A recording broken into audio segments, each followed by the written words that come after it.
Hello, hello!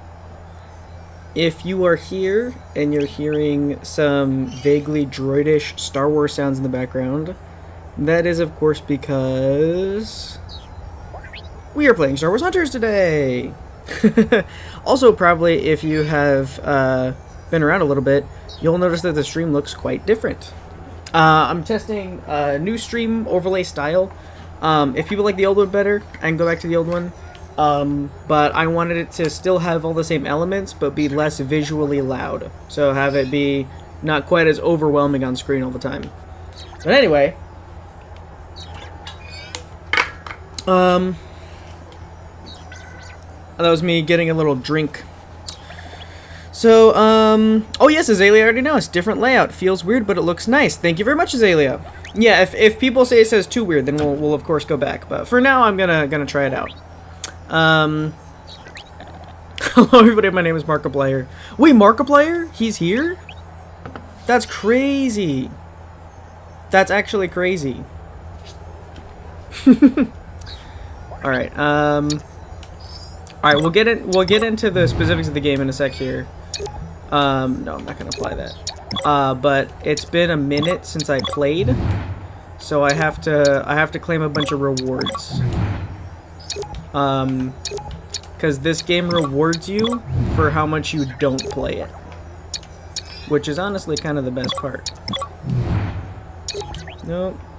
And then do I just get the entire week's worth, or, oh, not yet, not yet. No, I don't think I would like to buy that. I would not like to buy that either. Okay. Also, I usually play with, I was about to say, I usually play with my music sounds off. And I was about to say, but I can turn it on for this stream. But actually, I think I kind of want to play my own stream music. So I'm actually going to turn on my own stream music. Because I forgot that I usually have stream sounds off. I'm going to go ahead and do that real quick. Let's see here. Do I already have my stream music open? Sorry guys, it's a scuffed stream, L streamer moment. Oh no, I accidentally pulled up my own stream. No, that's not at all what I wanted to do, please. The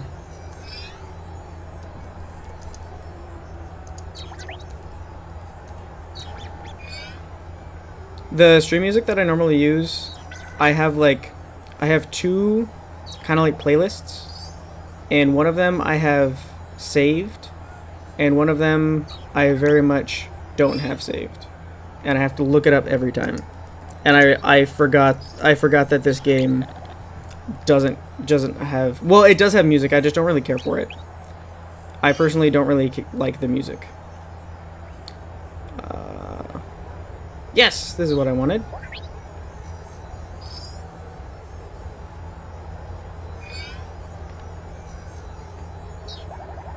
Right here.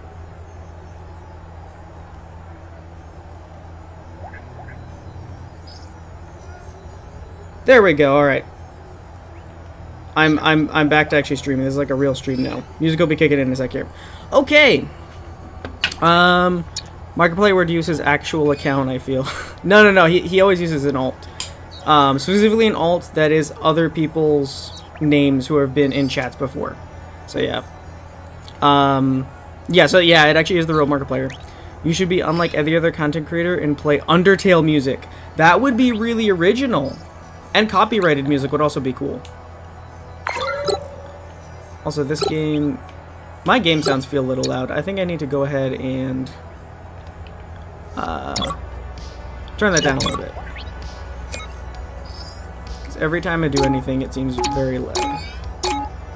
Yeah, turn the master volume down to... Master volume is always, for some reason, super loud when I stream. It's always fine normally, but I don't know, for some reason with my streaming setup, it's like offensively loud. I usually play with any game with volume like around 30%. I feel like that's better. I don't really care for that event. We're gonna jump into casual. And I'll kind of talk about what the game is as we go through, but yeah. Some YouTubers that talk in chats might not want to be recognized, so they have an alternate account. That's true. While other YouTubers just won't care. Yeah. Some YouTubers have an alt because people will lose their minds if they see them in chat. And I think the like bigger, more recognizable YouTubers who don't use an alt, I kind of think they want to be recognized. Like if you're like a verified, oh, I gotta get a drink real quick here. The game's about to start. If you are a verified YouTuber, like you have the little check mark on, which I think you need at least 100k subscribers for. If you've got that little check mark on, and you're chatting it up in other people's streams, I feel like you're like the whole reason you do that is because you want to be noticed, right? Are my joystick controls backwards? For some reason, when I use I use gyroscopic controls, and for some reason, sometimes it there we go. I use gyroscopic controls for this game, and sometimes it just randomly flips it. So sometimes I have to turn it backwards to be the right way, and sometimes I have to turn it back to make it go the right way. Also, this game mode is Team Deathmatch. There's a few different game modes in this game. Also, if you don't know, this game it's like an arena fighter where you pick different characters. And I'll talk about the characters as I play, but I feel like honestly the best way to explain this game is just to watch and see like the gameplay of it. So this one's pretty basic. So I've got 4 people on my team. They have another team of 4. Well, I have 3 other people on my team, but it's a 4v4, and it's just team deathmatch basically. What got me there? Oh, I think that the Diago is like a sniper character, so probably get me from distance. As the real marker player, I do care, which is why I'm using my ult. Yeah, makes sense. Oh, those lines in the middle of the map mean that you're about to get messed up. Yeah, pod racers fly through, and then basically it's just like the map just kills you basically, is what that is right there. Alright. Oh, I didn't see that trap there, dang. That is the Trandoshan Charge. Oh, got one.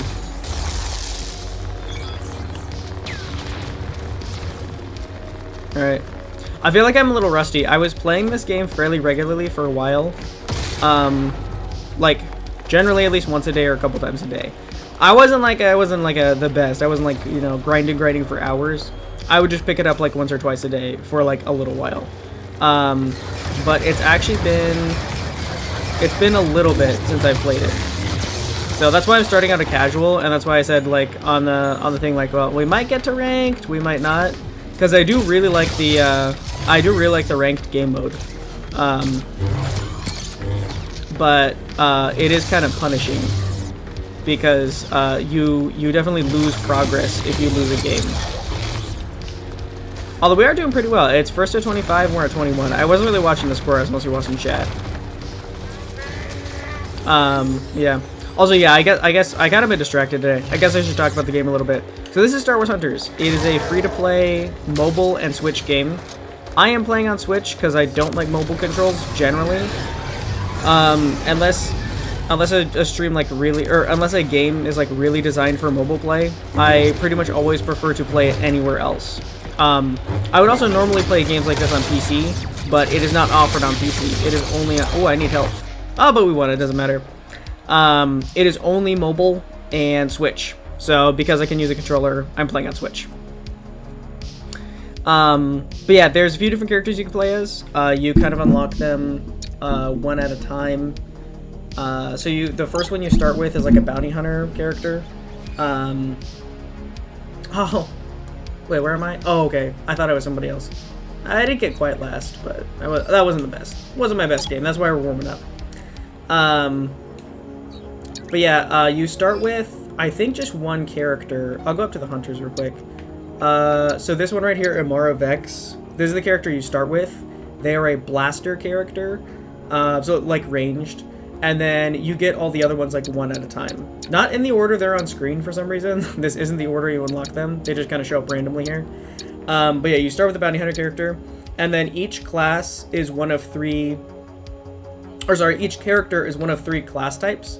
Those are damage, tank, and support. I think there's like a couple Yeah, there's like a couple healers, there's a couple tanks, and then like I think half the characters are damage, which is kind of par for the course with a game like this. I feel like they're pretty much always like most of the characters are damage characters whenever you have like those class types.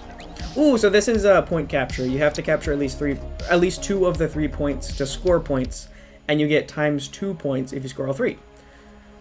So this one I'll play a different character. Last time I played Reeve, which is a damage character, very high damage. This one right here.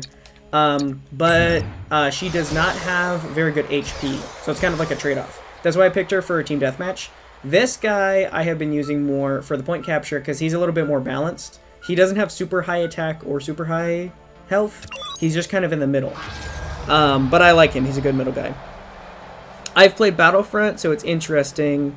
Oh, I didn't mean to say that yet. Yeah, you're okay, Azalea. You can finish what you were saying. All good.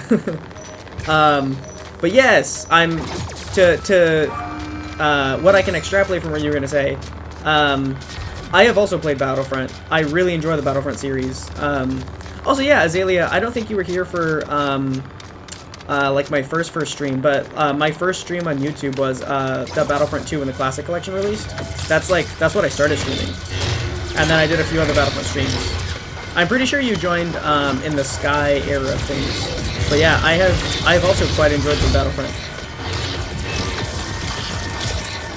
But yeah, it is very different. It's not the same. I almost still feel like game sounds are a little loud. I'm not gonna change them right now because like I'm in the middle of fighting, but it seems just a little loud to me.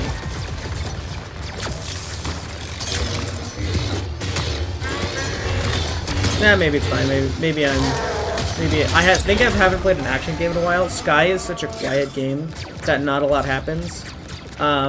Maybe this is just normal.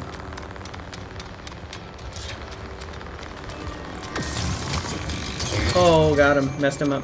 Also, yeah, this guy, he drops, because he's a droid, he drops little droid parts when he takes damage. And if you pick up those droid parts, you can actually heal yourself. Which is a pretty cool gimmick. You don't heal yourself all the way, but you can regain a portion of the damage that you took. Or, like, regain a portion of the HP you lost, I guess. Oh, I think this guy's gonna mess me up.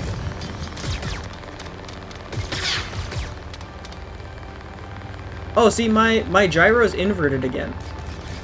Like I'm doing it. it is the opposite of what I'm trying to do. So like I don't know why. Like it's like that's a weird bug in this game, but like it will just randomly like flip. So now I have to have inverted horizontal. Oh wait, not for global controls though. For gyro aiming. Is that the issue? And then, yeah, I'm taking damage here, but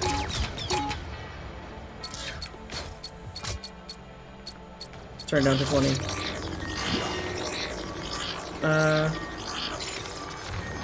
Oh, now gyro aiming. Oh, I just turned my gyro aiming off.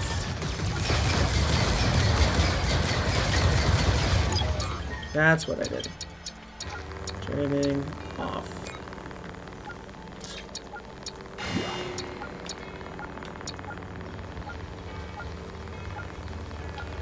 Now it's inverted again.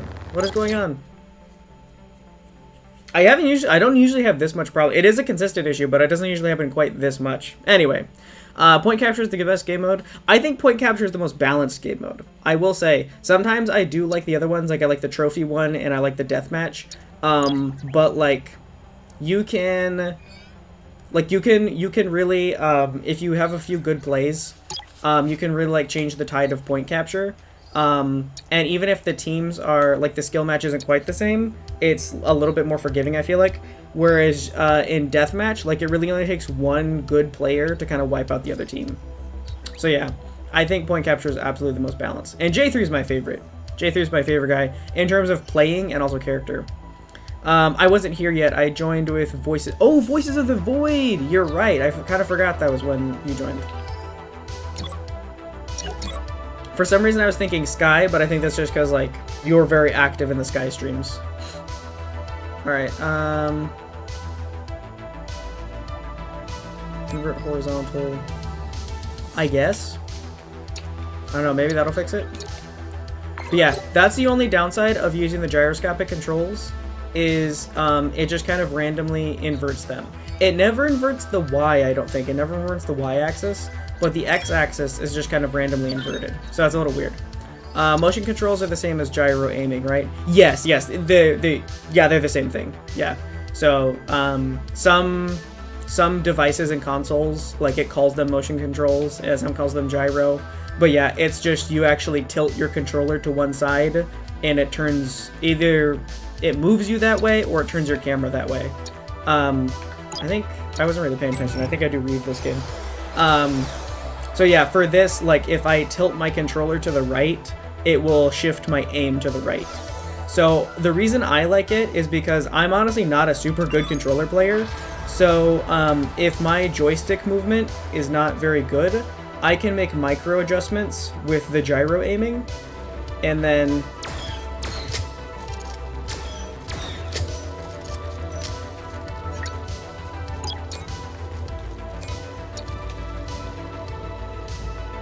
the gyro aiming is still backwards. Maybe it's turned off for now. I'll fix it later. I think right now I just turned it off.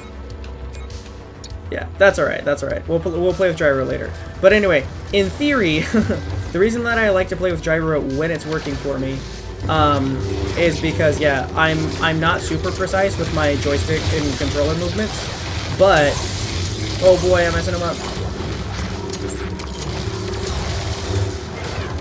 Oh, I got him.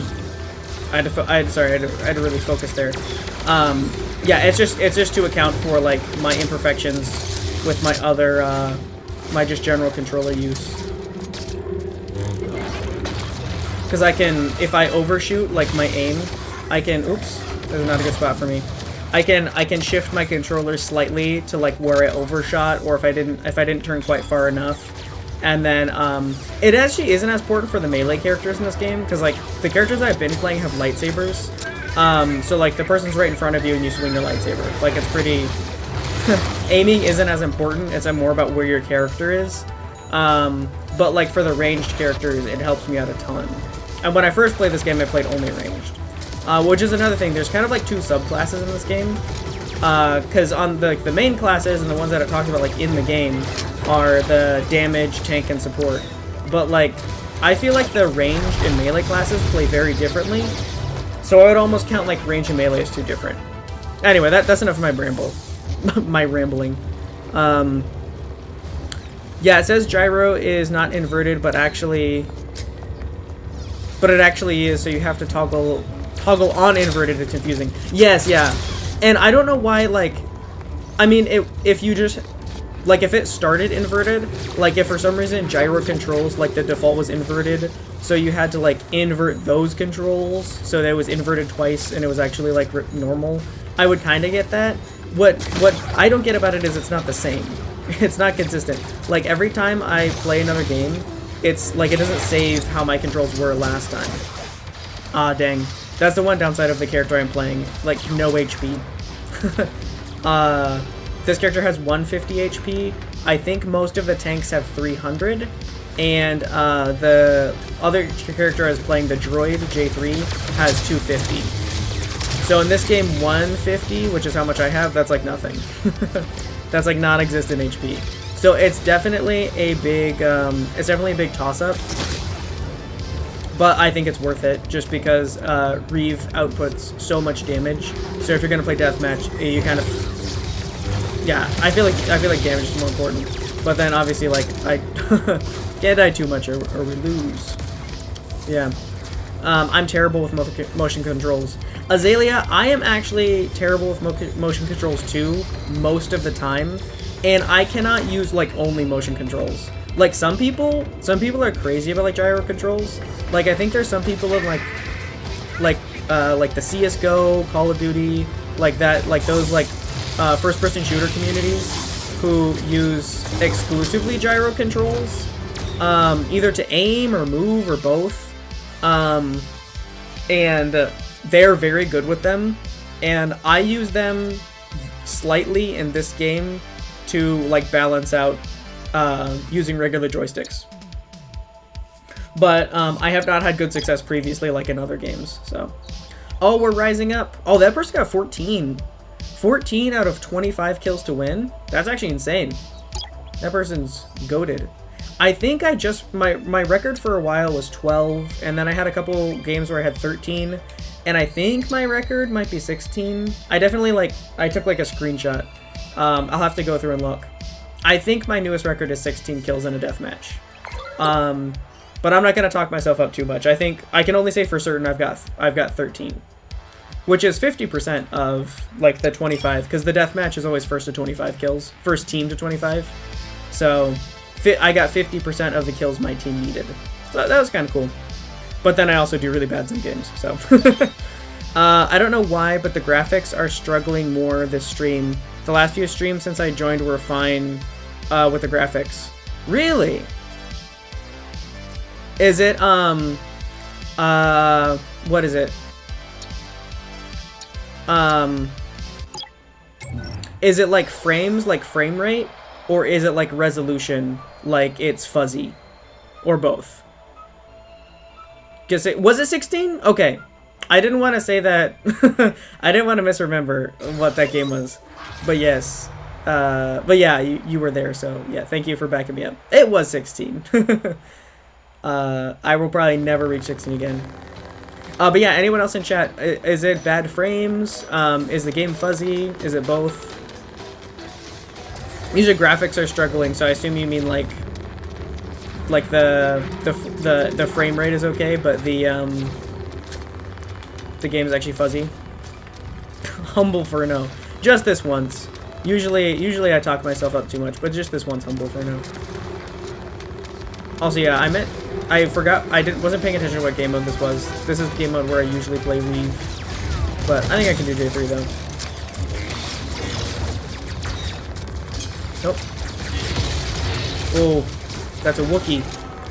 He's a big tanky guy. Because he's literally a tank. Let's see if I can get a better range playing someone. I don't like playing as the Wookiee's name is Graz. I don't like playing as Graz, he's not my favorite. But he is like tricky to fight. Just because he has a lot of health.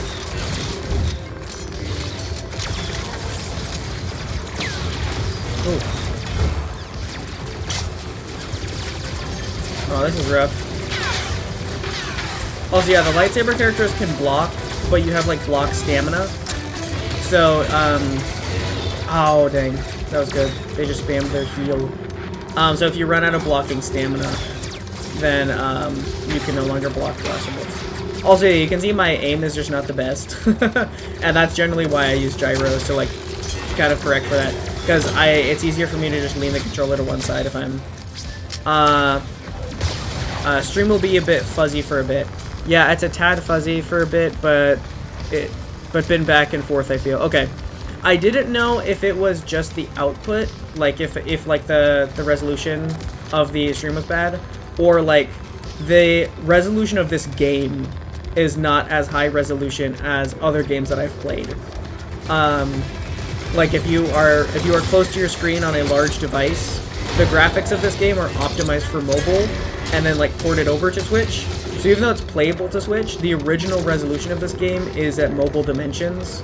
So like if you're watching on like a PC screen or on a TV or something, it's like mobile resolution that's stretched to fit a bigger screen.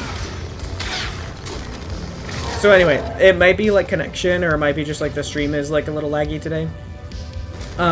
But it could also, if it's like consistent, and like if it's just the game, but like the chat on screen and like the animations are okay, it might be that the game itself is not super high resolution. Because I've noticed that a little bit as well. Oh my gosh. I'm getting messed up. There we go. Oh, this isn't the best time to use it, but I'm going to use my ult. I'm spinning. I'm spinning around. Oh, they healed. Dang, did I not get them even with my spin? They just healed so much. Oh man. Also, yeah, if you hadn't noticed, like you have like an ultimate ability in the center of the screen, and when that charges up, you have like every character has like their ultimate move. So J3's is he just spins around with his lightsaber. This healer character, Zayna, can be really annoying when someone is good. Because if you time, she can heal herself. So if you time out, like yeah, so she just did it. If you time it out, it's like, there we go, finally. She just like never dies. Because even if she has a little bit of HP left, then she can just hit the self-heal button again. And as you can imagine, she heals herself. Is there a bunch of enemies close together that I can get with a spin? My spin move? I'll try. Oh, dang.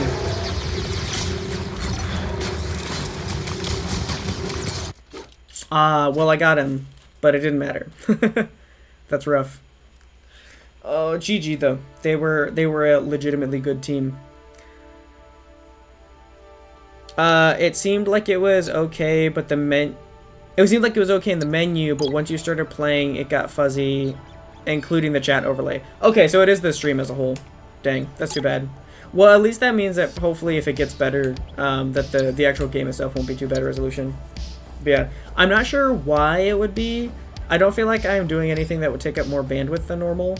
Because yeah, I'm streaming on my Switch, and then like I have like chat pulled up, but other than that, I don't think there's anything going on. So yeah, I mean this is how I do it every week. So it may just be that maybe my internet provider is not providing me as much internet as they normally do.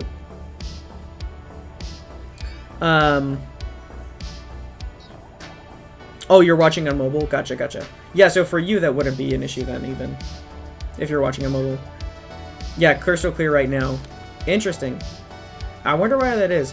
I hope it has nothing to do with like OBS processing my new overlay. I don't know why it would, because this is, believe it or not, what I have right now is less layers than I normally have. Each little asset is like a layer in OBS where I stream from. And this is a simpler layout than I had last time. It looks a little fancier because I've got the transparent chat now, and then I also have like the little animation at the top. But aside from that, like this is objectively a simpler layout.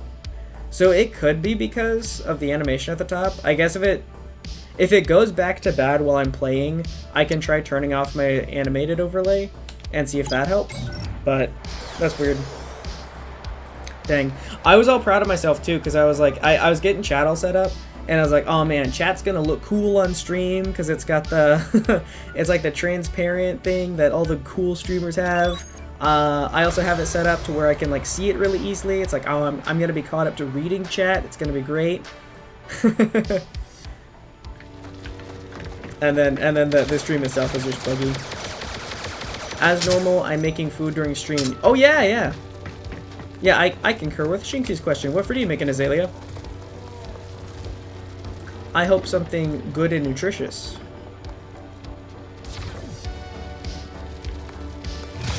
Or you know, if not nutritious, at least good. Something. Grilled cheese, solid. Solid. Optimal choice.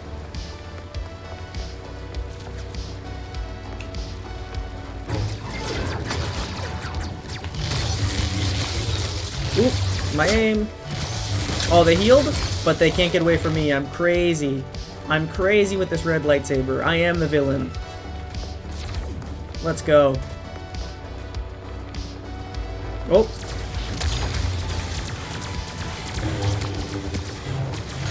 That droid character that I just messed up, he didn't have it charged, but he has just a shield that goes around himself. It's wild. Also, I've got a little jump ability, and sometimes if you time it, you can jump to a, it deals damage, but you can use it to jump onto, like, one of those, like, health things. And then you instant heal. Like, if I do one of these, I heal. It saves, like, half a second, but it looks cool. Also, yeah, whatever the reason, the second you get in a game, it gets all fuzzy, but up until then, it's perfect. Dang. I mean, I guess it's because there's more going on. That kind of makes sense. But, like, I haven't had that problem before, and I played online games.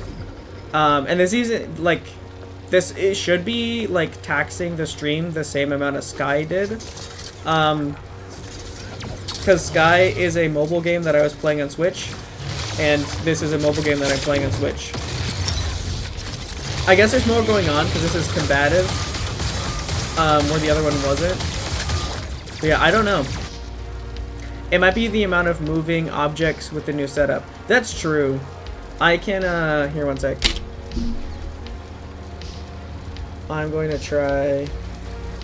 Oops. Oh, dang it. I have the Switch plugged in where my mouse usually goes, so while I'm streaming from Switch, I'm just on the trackpad. Let's turn that off. Let's turn these off. Alright, if that doesn't help anything, I will turn them back on, but I'll finish this game and then I'll play the next game with the animations off, and then if that's the issue, then I just won't do those animations anymore. Looks fine. Seriously, that was it? Is it like it's good already? Oh no, now that I stopped moving. I think that, I was gonna say, that was quick, but you probably were typing that while I stopped moving. I'm guessing. But yeah, now that I'm moving again and the animations are off, did it go back to the same thing? Or is it better now that I don't have animations on screen?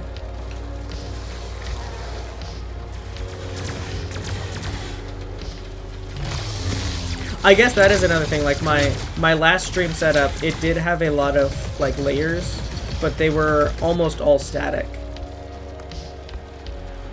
Yes, just the motion, my bad. No, it's okay. I did the math on like when you would have to be typing it for me to see it in chat, because there's like a little bit of delay, and I was like, oh, well, no way. No way I got a response that quick. It just happened to like go through right when I asked a different question.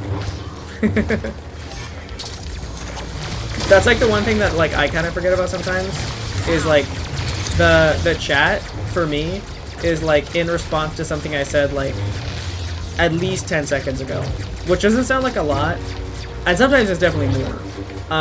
But like when I'm just like rambling, and then like I've asked a question, and then I've said a bunch of words, and then I've gotten completely distracted, and now I've asked a completely different question, then like you have just typed an answer to the first question, and then I get confused because I forget that there's chat delay.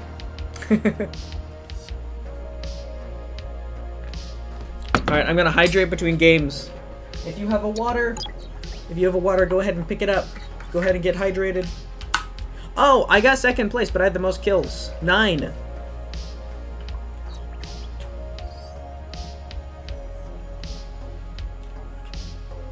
That's me right there.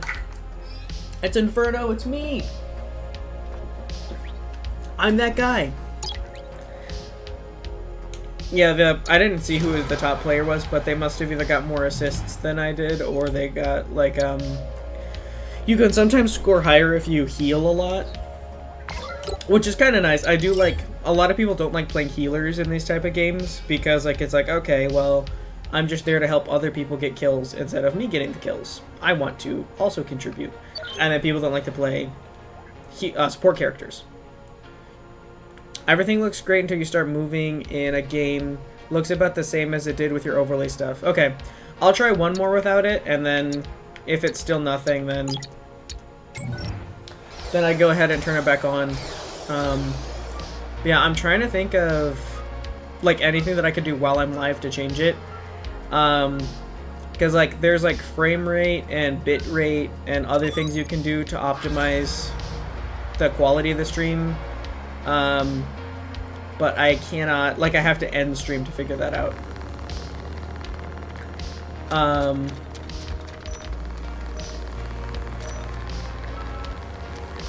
So yeah, I thought about it for a second. I can't think of anything I can do live that would fix it. Also, don't even know what the problem is. Like, I could fiddle around with the settings, but I don't think they do anything. Because I used to have a lot of, oh dang, I let myself get so cornered. That was bad of me. I used to, oh gosh. Yeah, I used to have a lot of bitrate problems. In my first ever stream, my Battlefront 2 stream, it was almost unwatchable because of how bad my settings were.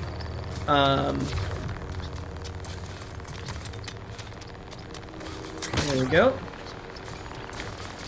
But I've had them fixed and I haven't had any issues. So I wonder if it is just like my internet is pretty good like 90% of the time. Every now and then it's kind of bad. Oops. I thought I got him and I let him heal. No. Oops. That's not good of me.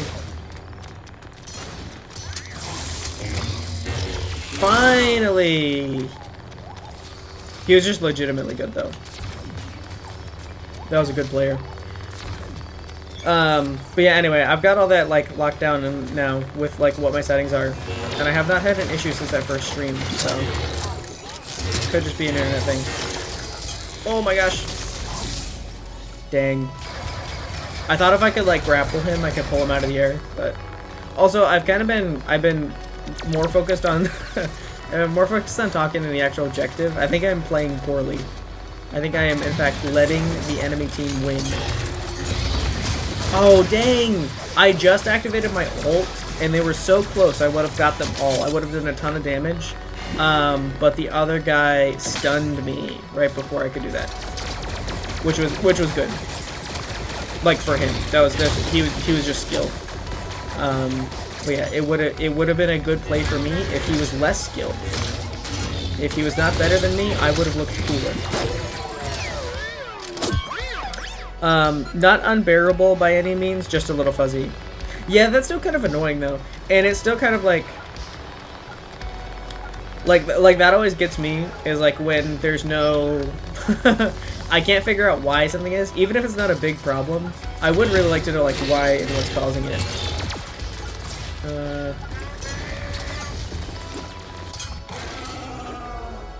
Also, yeah, I also need to like actually focus when I'm playing these games, I guess.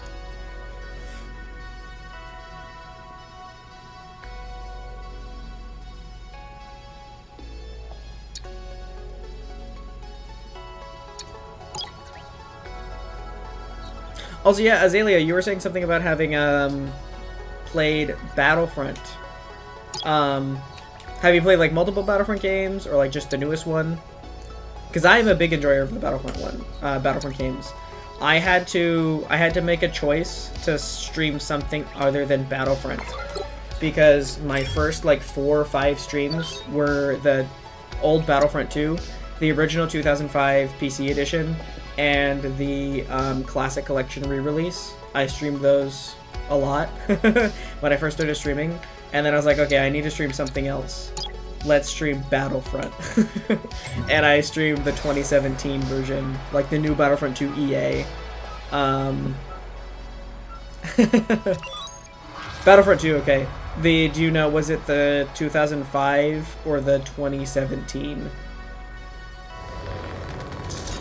Basically, what the really, really old one or the really, really new one? Which is confusing. So there are 2 Battlefront 1s and 2 Battlefront 2s. The first Battlefront 1 came out in 2004, I think.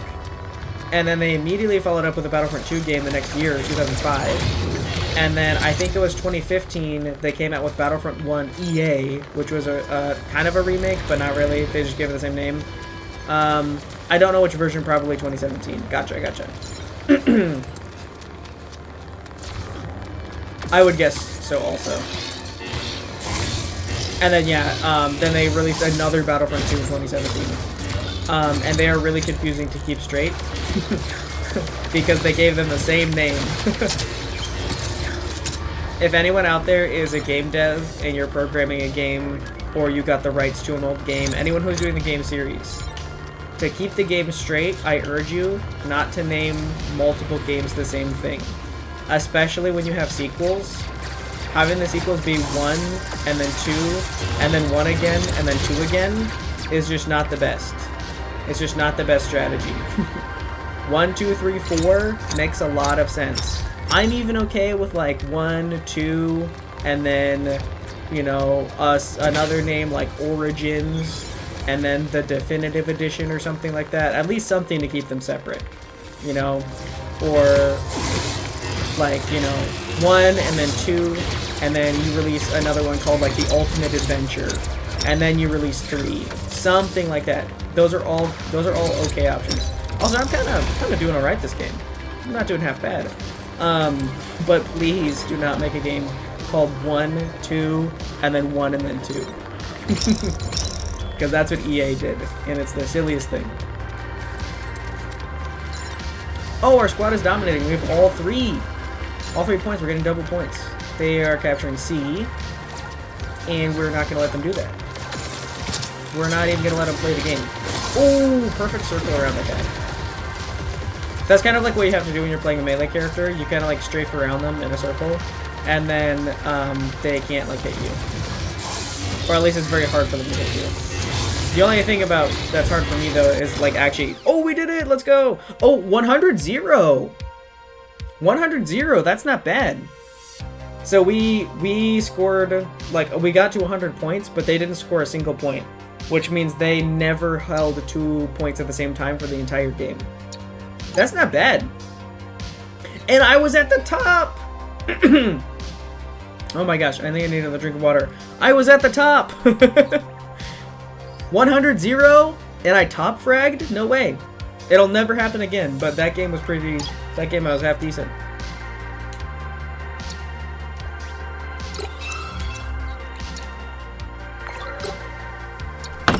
Playing this game, you accumulate like 1,000,000 rewards to claim, but it takes so long to claim the rewards that like I dedicate time to play the game and I dedicate a different time to sit down and claim all the rewards.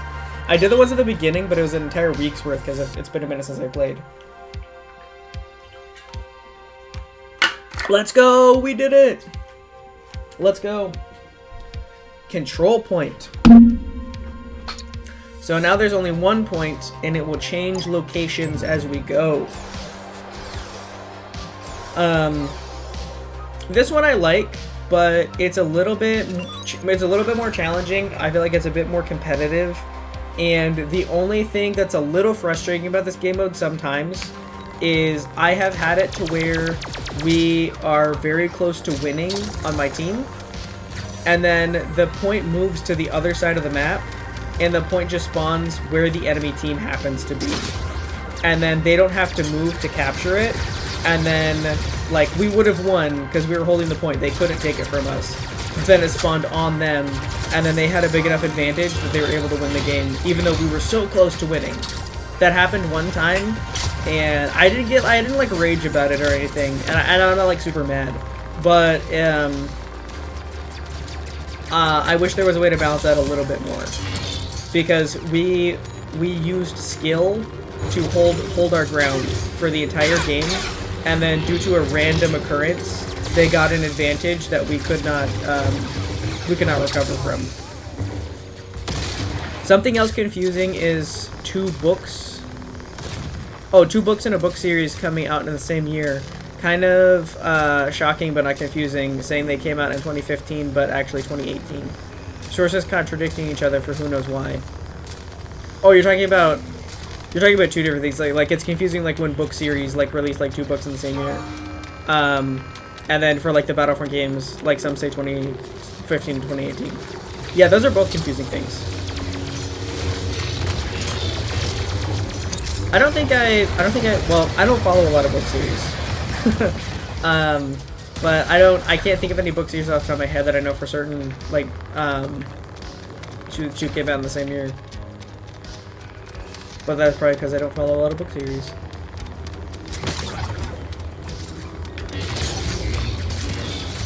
Oof, that was close. Dang! Yeah, that kind of happens sometimes too, where you gotta, like, watch. Because I didn't see another person there. But they probably were waiting for me to get low, and then they came in and took me out. Oh, is it on top now? Oh, this is rough. Sometimes I feel like the camera in a closed... Oh, no, just talking about the book series. I thought, because those years are close to the games I was talking about, I thought you meant the game. I thought you were talking about the games also, but it just happens to be that the book series came out in those. I understand. I understand what you're saying now. But yeah, that makes sense. That is confusing. Oh my gosh! I was at full HP, how'd I get one shot? It says Reeve got me, but I don't know of a move that Reeve has that just takes away all your HP at once. That's crazy. Alright, I'm gonna try for my signature move. I don't know if it's gonna work. Oh, come back here, Amara. Oh, dang. Well, they just did a good job. I think I only got one of them. But now, we actually kind of do have to clutch up. They're at 32%, and we're at 79. Their Reeve is insane. Their name is I Am Master, and they literally are. I can't get like a hit on them. They're actually very good. And I don't even see them coming until they've already taken me out. I think they just have... I would not be surprised if this team is, like, in a VC or something. Because they're just very coordinated. Like, when one person is doing, like, anything or getting hit, there's immediately, like, another person to, like, come and support. Which I will say, I have played by myself, and I've played, like, in a squad before. And playing casuals is, it's not as important, because, like, it's casual games, so I feel like they're just easier to win in general. But playing ranked, being able to communicate with your team in real time is pretty big in this game. I don't know how many people actually do that, but... Also, yeah, I want to move on to ranked eventually, but I feel like my I feel like my skills are a little dulled. I've taken too much time off. I think I maybe start playing for a week. So long. Yeah, I'm feeling J3. J3 is what I'm thinking.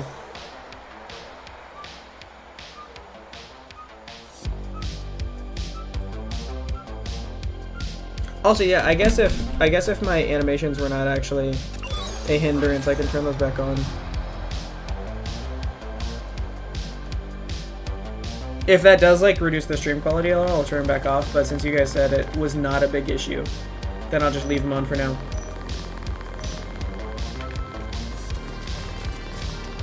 Also, yeah, now that I've had the stream overlay up for a little bit, does anyone have strong opinions on yay or nay on the new stream overlay?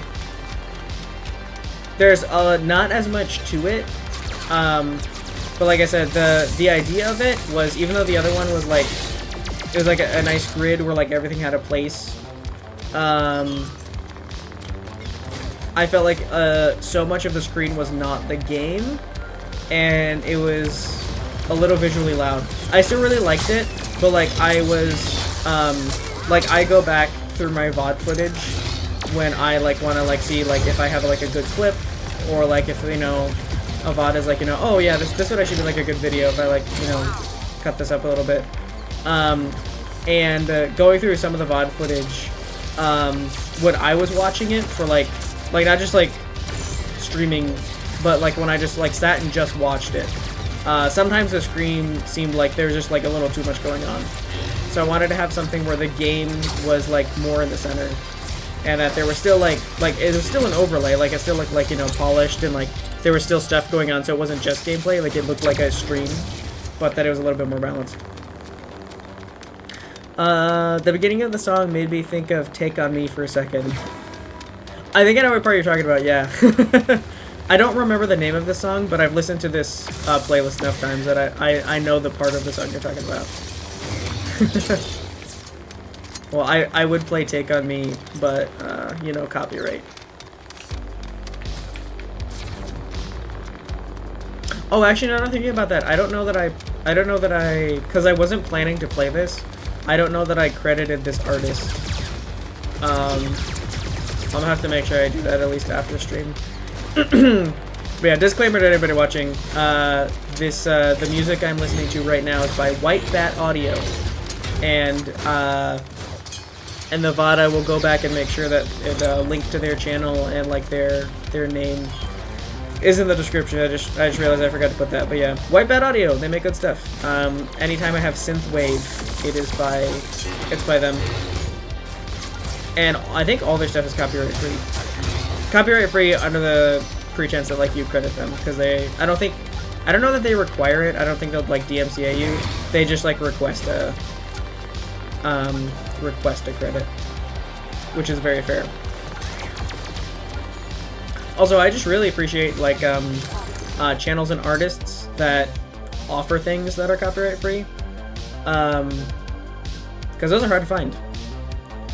I feel like the chat on the side is a little high on the screen, but I see everything else fine. Like the like it goes up too high, like it covers up part of the screen.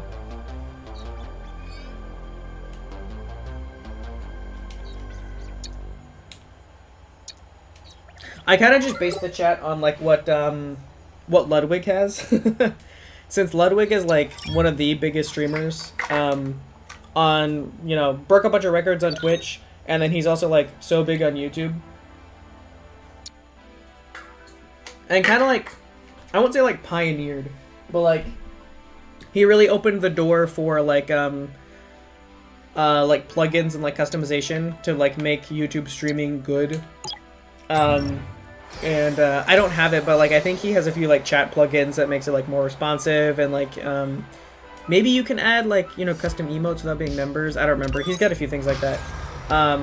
But yeah, this is the setup that Lud has, where it's got it. I used to have chat on the other side, but because the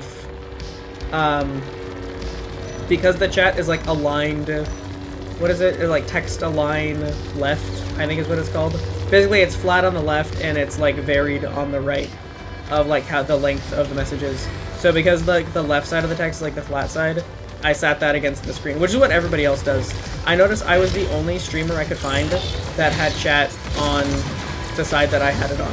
Everyone has it on the left side, which I guess makes sense because you read left to right. So if you're looking for text, your eye goes to the left first. Probably that's why.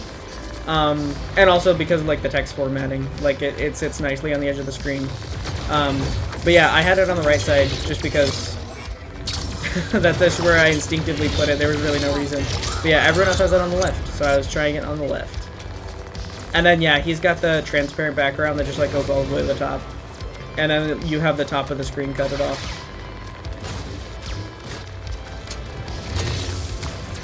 Oop. Didn't work.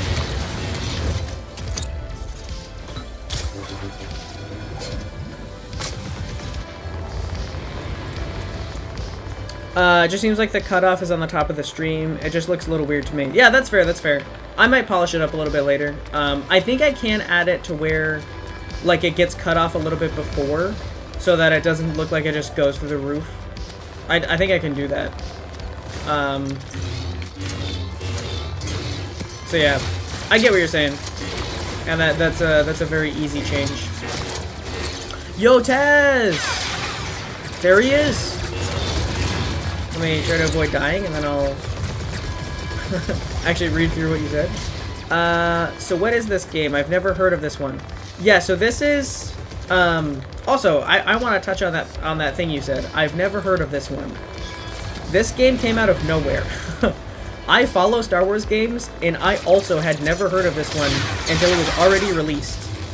So I don't know if I was just out of the loop or something, but like I play Star Wars games, and like I feel like I am fairly up to date on Star Wars game news, but oh dang, I had no idea about this one until it already released. But this is Star Wars Hunters. I've been playing it for a couple weeks, and it is a Star Wars arena fighter. So it's a little different than a lot of other Star Wars games in that there's really no other Star Wars game like this. People have called it Star Wars Overwatch. So if you're familiar with Overwatch, it's kind of the same. There's a few different game modes. Some are like capture objectives, some are just like team deathmatch. But I think the reason people call it Overwatch is because in the sense that you pick from characters and then have like an arena battle with characters with those abilities. It has some similarities. Yeah, like Azalea said, Star Wars Hunters. It's technically a mobile game, but if you're cool, you can play it on the Switch too. And that's where I'm playing it right now, because I like controller. Also, yeah, the AV Fox YT. Hello, good to see you. Shadow dropped, huh? That's usually a sign of bad faith from the publishers. Yeah, well, yes, you're correct, but there's also more to that. So Star Wars games and for whatever reason, everyone who makes Star Wars games, they just don't know how to market the games. Like, for as big as Star Wars is, Star Wars games are announced and marketed so poorly.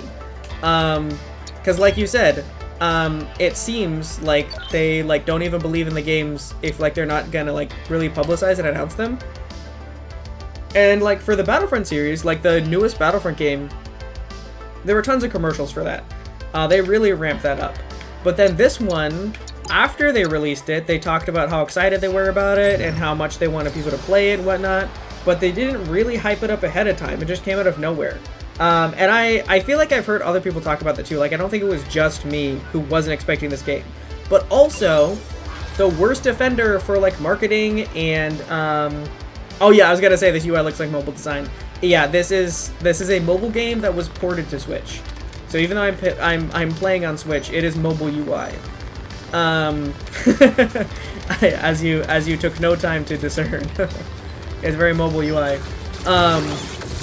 But yeah, also like Star Wars game companies, they will announce a new title, and it'll be like they'll have like a launch trailer, and they'll be like, man, we are so excited to release this game in like 6 years from now, and it's like, oh, that's a little early, right? Like, I know you want to get people hyped up, but like, 6 years is a long time. That's a while before the game comes out. This seems a little early. And then after that launch trailer, you just never hear about the game again. There have been multiple games that they released a trailer for at like, is it like E3 or some like game conventions and some like specific Star Wars conventions. I don't remember the name. And like, they'll have a trailer. I don't know if there's YouTube trailers, but they at least like show them off like at like events. And people talk about them, people get excited, and then the game just never comes out. They never talk about it again, and there is never any, there's never like a confirmed release date after the fact. Like, it's like that game no longer exists. And actually, I heard that people thought that was what was going to happen with this game. I didn't even know this game wasn't first announced like 6 or so years ago, and then they never talked about it. A lot of other games, like, there was like a long wait period and then it just never happened. So like a lot of those games, it's not actually a 6-year wait. They 100% stopped working on those games. But anyway, they make a lot of weird decisions that seem like bad for hyping up games and also getting people to just believe you that you're making a game. Because like a lot of people who like really, really follow Star Wars games and are really into Star Wars game news, like they see a trailer for a Star Wars game and they don't care because it doesn't mean that game is going to come out. So anyway, that's my little rant. I should actually read chat now.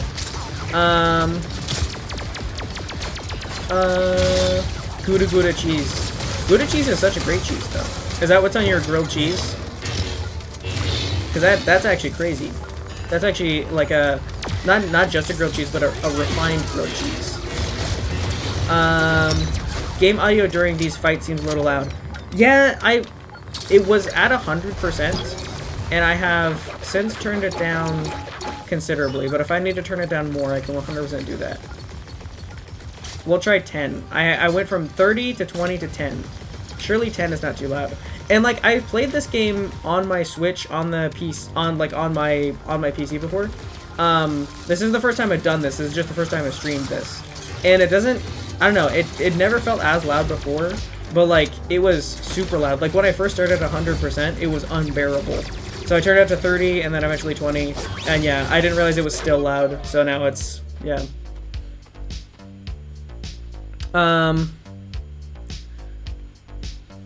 Feels like Game Sounds got loud. It might have been because there's more going on. But even so, I don't want it to like peak and be bad. So if it's a little quiet during most of the game, I don't want the loud sounds to be too much. So hopefully it will not get loud again. Oh, I didn't realize you you were not commenting on like what Taz said. That was completely independent. Yeah, this game I think was it was either like a 2018 or 2019 announcement. And most games that they announced, they just never happen. And then somehow this one did. But they didn't tell people that they actually were making the game. They just like suddenly just showed up on like the, Google Play and the App Store. out of nowhere. So, honestly, honestly, you're just describing the games industry as a whole.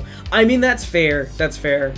I feel like any like game company issue, even if like one company or one game genre is like having like a streak of having that problem really bad, every game company does have that problem at least a little bit. So yeah, it's almost like big game companies are not the best at making games. But yeah, I'm interested in the people saying like, that might turn around though, like they might actually start making good games again, because like I think I've talked about this on stream a couple times, but there were several big games that were like big releases last year, during the spring, the summer, and maybe like one or two during like fall or winter. I don't remember all the titles, but I remember seeing like a summary of them. All big AAA game titles, ranging from $60 to $80, I think, for a game. Which I know like 60 is like standard, but like, I mean, that's still expensive. Like dropping $60 on a video game, that's still like a little bit of an investment for most people. It's like, there's gotta be a good game if I'm gonna drop $60 on it.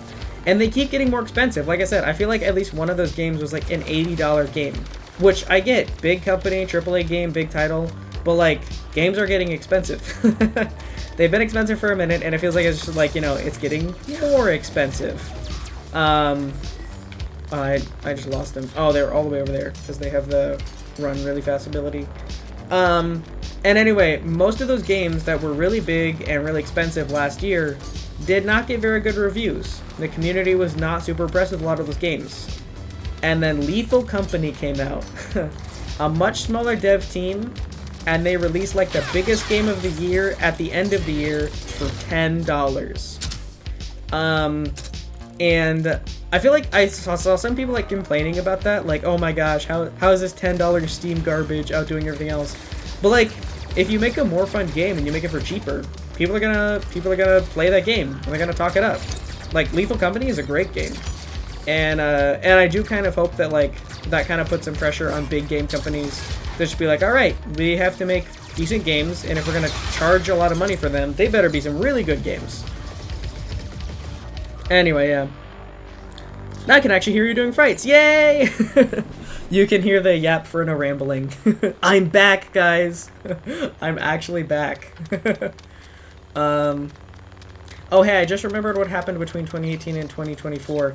That is true, and I'm sure that was a factor. So like, I will give like a little bit of like,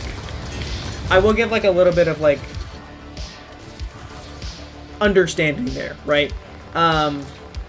But that being said, I think for Star Wars games, this was a problem already. Like, there would be a game in like 2012 that was announced as a 2018 release, and they made like a polished trailer that looked like it was coming out, and then like a game like that, you'd never hear about it again. So like, it was an ongoing thing for a while, and I think there's supposed to be some like really big titles that came out between like 2008 and 2018. There was like a 10-year span where some really good-looking games just never came out. They were supposed to do more. I mean, Battlefront 3 was supposed to happen. Republic Commando was supposed to get a sequel. There was a few Knights of the Old Republic sequels, and like one remake where it was just like a more like concise like campaign with like modern graphics. And then a few other like bounty hunter games, I think. Anyway, they had some good ideas, and they would have been really fun games, but never came out. But yeah, I will say, for a lot of companies, yeah, you're right. That's probably why most games from that game era just disappeared. That is definitely a factor for a while. So I'll cut them a little slack for that, as far as that goes. Yeah. Honestly, full price games are reaching $70, $80 now. Yes! Yes, it's crazy. Also, I'm hydrating again. Hydrate, chat! Get yourself a water. Get yourself a water. It might just be inflation, though. That is true. Like, inflation is definitely a factor. And, like, some of those games, like, I understand why it's that expensive, right? Like, games that, like, look really, like, pretty to look, oh my gosh, I can't speak. games that are really pretty to look at, that requires a team of artists. And so for the game studios to pay a team of artists well, to pay them a comfortable living wage for the very hard work that they do to make the game look good, I understand that they have to make it an $80 game to pay those artists fairly. And if it is a game that really requires like a little team of dedicated artists, or a big team of dedicated artists, to make the game what it is, then I think absolutely it should be an $80 game. If that's what it takes to pay people fairly for the hard work that they put in to like a really good game, then absolutely pay people fairly and then charge $80. Again, with inflation, you know, that is a factor, if that's what it needs to be. But like, when another AAA studio releases another $80 game and it immediately gets like unanimously 1-star reviews, like, I don't know about that one. Reminder, Lethal Company is Roblox. Wait, Roblox pilled. Does that mean it? I don't think I know what that term means. I think I'm not cool. I don't know what that term means. Roblox pilled. Does that mean like it was like it was on Roblox first?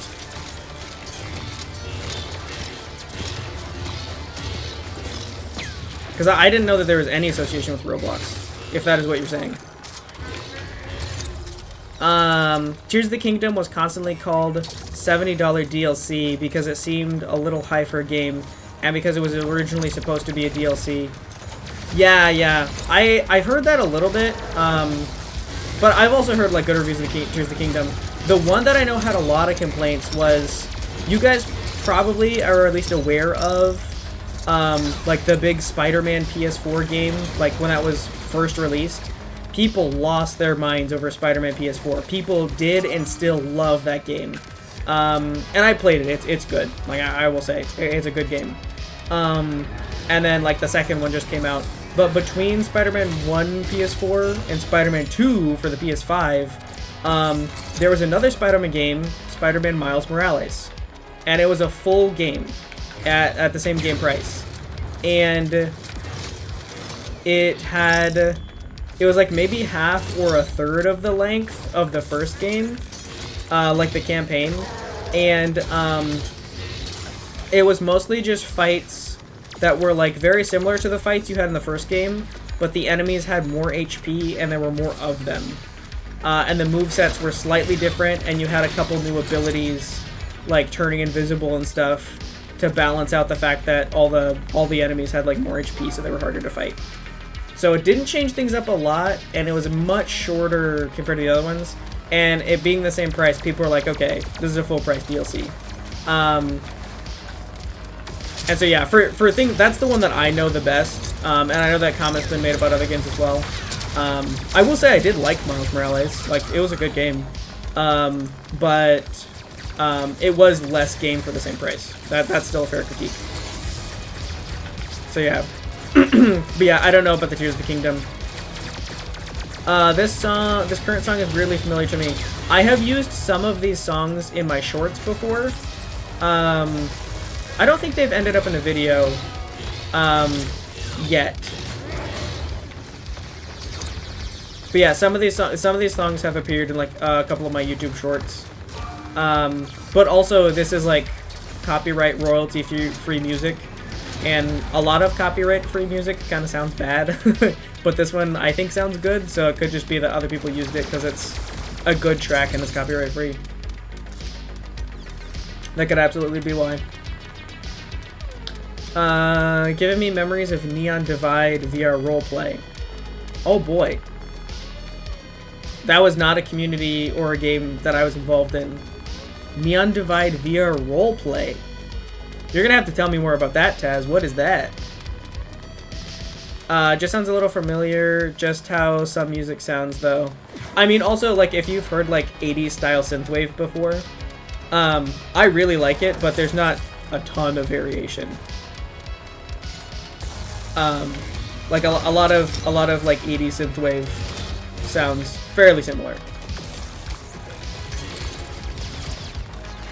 which kind of makes it good for stream music because you can have like a lot of tracks that aren't too different from each other, so the vibe doesn't change too much. Yeah.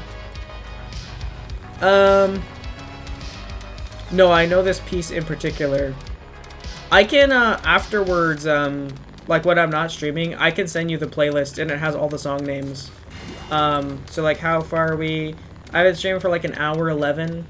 So yeah, I can find it and it would be like an hour and 10 minutes-ish into the playlist. Maybe a little bit less because I didn't start it right away. So like an hour-ish into the playlist. But yeah, I can send it to you after stream and like it has all the song names, if that would help at all. Miles Morales Spider-Man? Yes, yes. So if you don't know the Spider-Man games, or like the Spider-Man like lore in general, so the first Spider-Man was Peter Parker. He got, oh, well he, I mean, I guess that works. He did get me, but at what cost? He threw himself into the void as well. Oh man, can't stop that guy. Anyway, so like the big Spider-Man that everybody knows is Peter Parker, and then Miles Morales is like a younger kid that also got bitten by a spider that gave him spider powers, but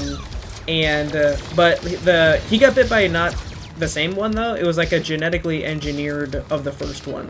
The lore changes a little bit in each story. Like, it's from another dimension in Spider-Verse. But I think the original one was, it was just genetically altered, like in the comic book.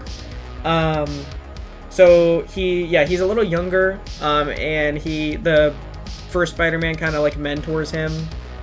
Becomes like his, you know, his teacher. And the new Spider-Man, Miles Morales, he has like a really cool black suit, black and red. And he has a couple other abilities, so he can turn invisible, and he also has like some electric abilities, like he can sometimes do like electric webs. He can't like shoot lightning, but he can like punch, and like it like stuns people because he does like, it's like a lightning punch. Yeah.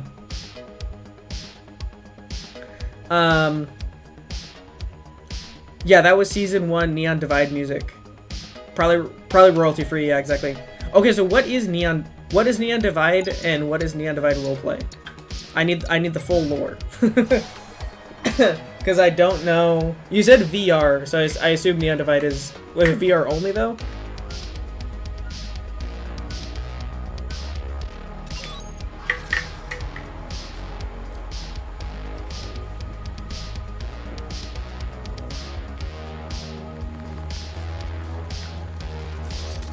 Oh, I forgot I can do a little, what is it? Sticker. You can do a sticker. I forgot about that.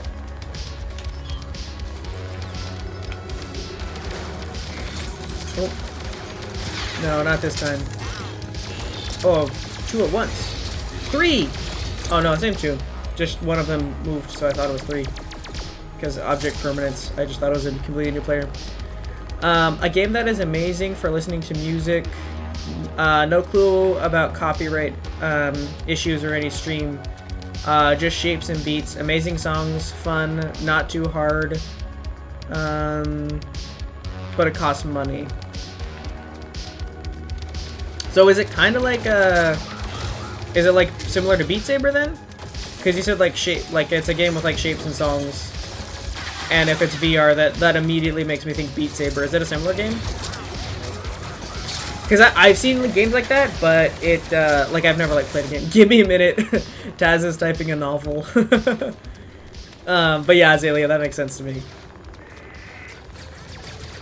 I could be wrong, but yeah, the way you described it, it sounds, like, somewhat similar to Beat Saber. Now that, actually, Azalea, now that you're talking about that, I don't think I've played a lot of just, like, music games. Because there are a lot of games where, like, either like it's like an instrument game, like, you know, Guitar Hero, where you play songs, or like Rock Band, and then there's other games where like you do like parkour or you complete objectives to the beat of a song, and those are like really popular. But now that I'm thinking, I don't think I've played a lot of those.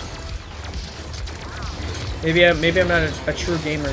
Oh, I forgot he has a turret. I forgot that guy can just put down a turret. because that character deals like no damage, so I was not very intimidated, and I didn't realize that he put his turret down. So, oh boy, oh boy, I'm getting messed up. Not VR. Okay. Well, that is interesting to me then, because that's what keeps me away from most VR games. They look cool, but I don't have a VR headset or VR headset money, so I've not played them. Yeah, if it's not VR, I will defend. I will defend the thing. I'm so good at defending. I'm gonna defend over here as well. Don't mind me defend. That's how I defend. I'm gonna heal up real quick, and then you're never gonna guess this. Where'd you go? Oh, you're never gonna guess this, but then I'm gonna defend. Defend the objective. Your stupid gun. The dumb turret, no.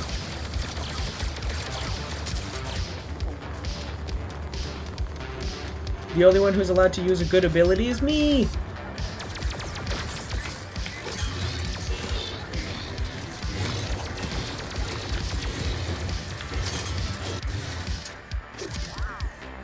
Ha! Victory at last. It's on Switch and Steam. I play Switch and I like Steam games. You try to avoid particles and complete levels. To unlock every level, you need to complete the story. You can go back and play levels to practice. Gosh. Speaking. But yeah, that sounds awesome. Like I said, those games have always like looked fun to me. But I don't know why, I've just never picked one up.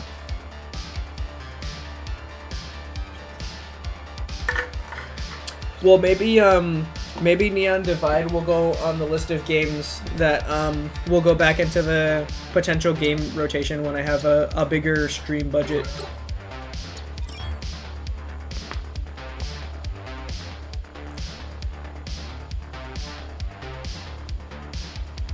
Because yeah, also like for everyone that suggested games in the Discord, I looked at all those games, and you guys were suggesting some games that looked really, really fun. And I definitely did want to play them. But then I reviewed my wallet, and I was like, we will not be spending money on games.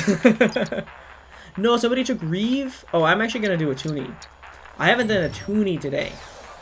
He is 2 Jawas in a big trench coat. And, I mean, what more do you need to know? Might be your most hydrated stream yet. Yeah, I'm drinking water, like, constantly this stream. I think it's because I'm just, like... I know I talk a lot every stream, but... I don't know. Maybe I'm talking more today.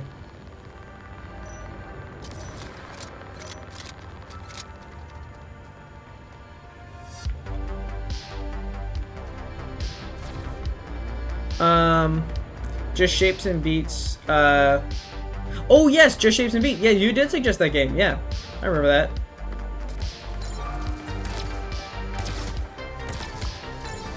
Yes!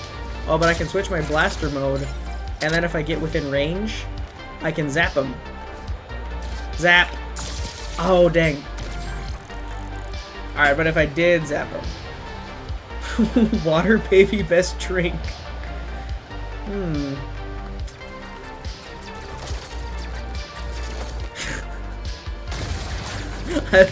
I don't even have a response to water baby best drink.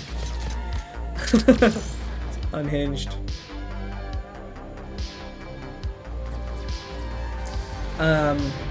Also, what were you saying that in reference to, Taz? It probably won't what?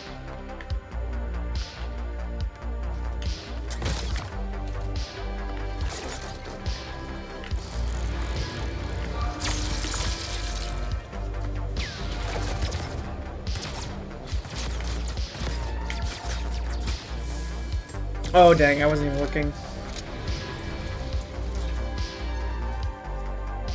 Alright, we gotta take that point back. Also, yeah, I haven't played, like, regular blaster characters in quite a while since I played this game. But I like his... Oops. He's got, like, a little electric blaster. It's not really in the blaster the ways that other ones are, like, laser guns. It shoots like a little electric burst, and then it also has like a taser mode, which is like really close range. Am I wrong though? You know, Azalea, I suppose not. I suppose I can't say you're wrong. You will not be. Oh, you will not be in Neon Divide anytime soon. Oh, I gotcha.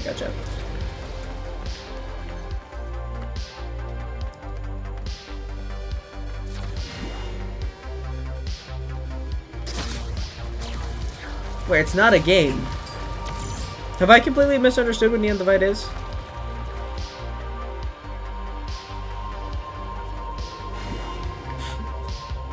Is Neon Divide like just music or something else? I thought we were talking about a game this entire time. Have I misunderstood again? This would be the first time I misunderstood something on stream. This would be the first time my brain completely fumbled live on YouTube.com. Definitely never happened before. But yeah, so is it just music?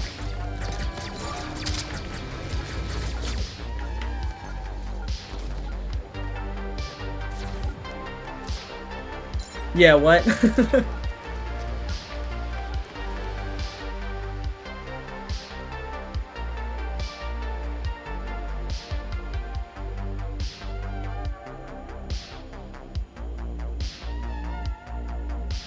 It's a VR chat roleplay organization event.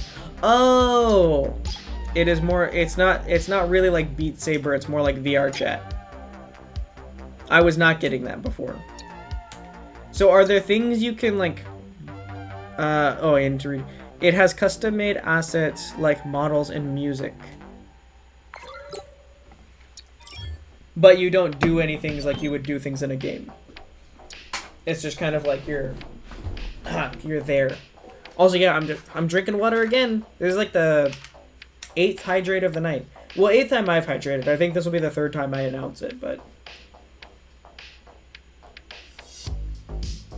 I haven't muted my mic while I was drinking, so probably you guys have been able to like hear me pick up my big water bottle and drink out of it. No, I need to pick a character. I don't want to pick Slingshot. I want J3. There we go. Give me a sec. Yeah, you're all good. You're all good, Taz. Fill me in on the lore. Give me the lore.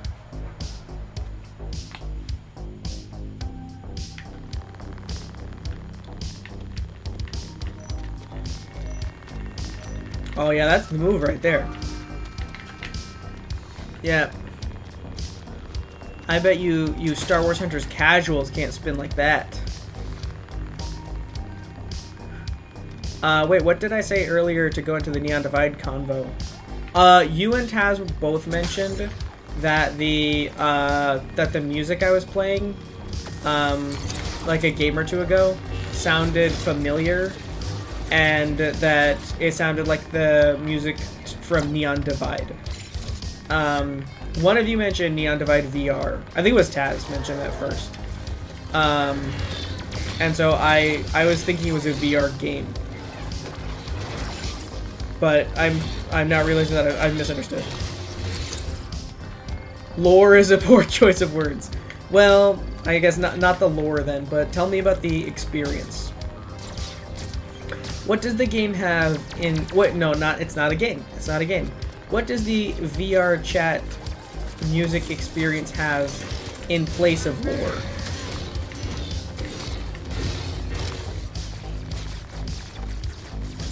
Oh, I was gonna tether him back, but oh, right after I talked about that. Yes.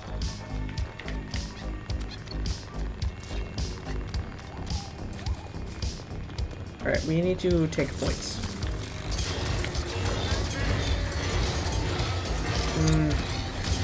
Yeah, that well, Sprocket got me, but the other character, Graw, is the Wookiee. I don't really super enjoy playing with him because he's very slow, very close range, even for a melee character. But I will say he has, I think, the most HP of like any character in the game. It's like 350 or 400 or something crazy. Oh, didn't mean to do that. I'm just gonna use my ult. Okay. I usually like to do that when there's multiple people, but I had to clear him out because he was taking a point. Oh, I didn't know that. I didn't know the character could jump out of my grapple after I initiated it.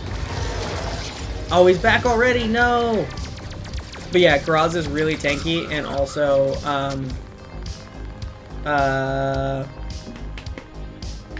what is it? Yeah, he can heal himself. That's what I'm saying. Sometimes saying one thing is too many things to think about. Staying on one topic is just so it's so much sometimes.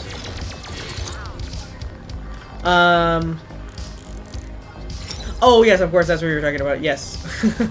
Just shapes and beats. I felt like it was an abbreviation of something, but I couldn't remember off the top of my head what the name of the game was. So yes. That makes sense. No, he ulted! No! Oh, here we go. We get the not Lord. But it might be a Lord. Neon Divide is a live roleplay event hosted on VR Chat. It's very much like a game. It being a virtual reality, there are things members can interact with and use, but it's all acting and roleplay. That's crazy. I didn't know anything like that existed. I mean, now that I'm thinking about that, I don't think I know a ton about VR chat. Like, I know that VR chat is a thing, but I never really thought about how it worked. Because, like, probably it's not just, like, a text chat. Probably no one would really care about that a lot.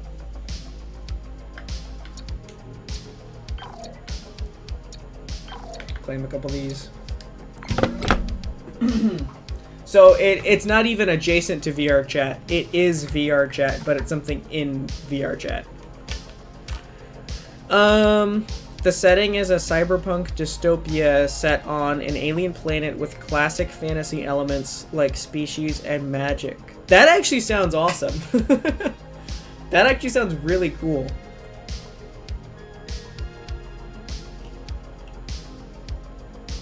Sorry, I'm drinking more water.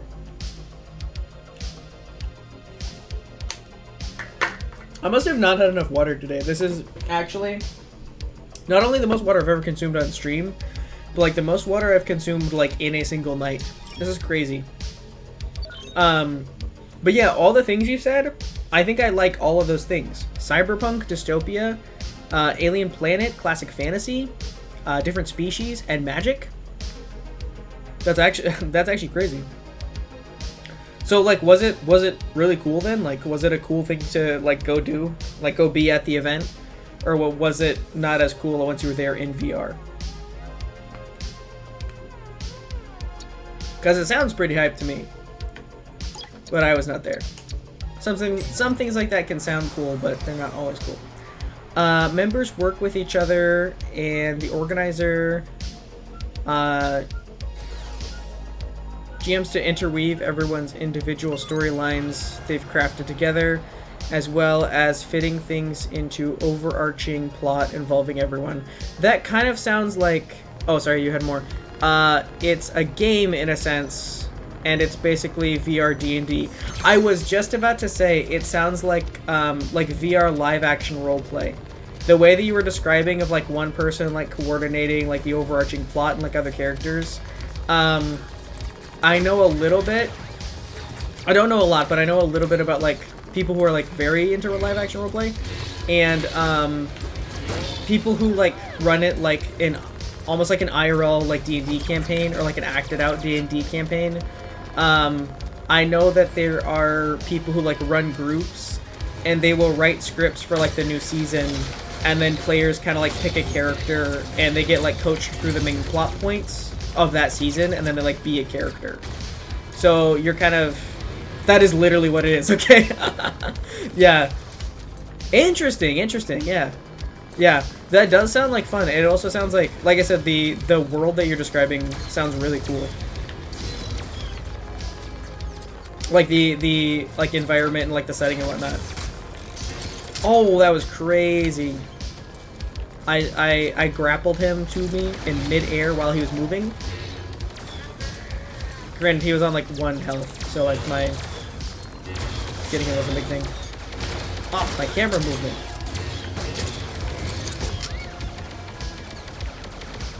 Oh, got an assist. Oh, Mara. Oh, I'm not sure what happened there, but I got an assist. So we'll take it. I'll get Graz off of my teammate. There we go. I feel like we're doing really well this game. Especially I feel like I'm doing not too bad for having been looking at chat and not the game for a portion of the game. Oh, popcorn time! Absolutely it's popcorn time, Azalea.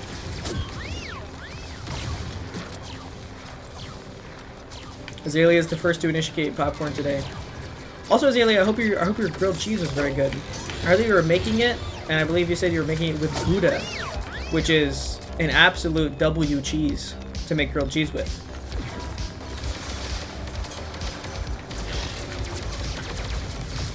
Nice. Oh yeah, that's why they were here, because if you stand here, you get healed. That makes sense.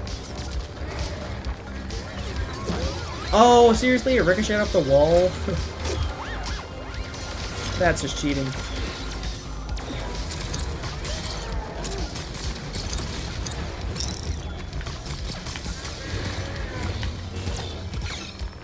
Alright, we survived. That was rough for a second. They were like all here. Okay, we did it. Nice. Also, yeah, that was, if you were watching the game, that's the trophy game mode.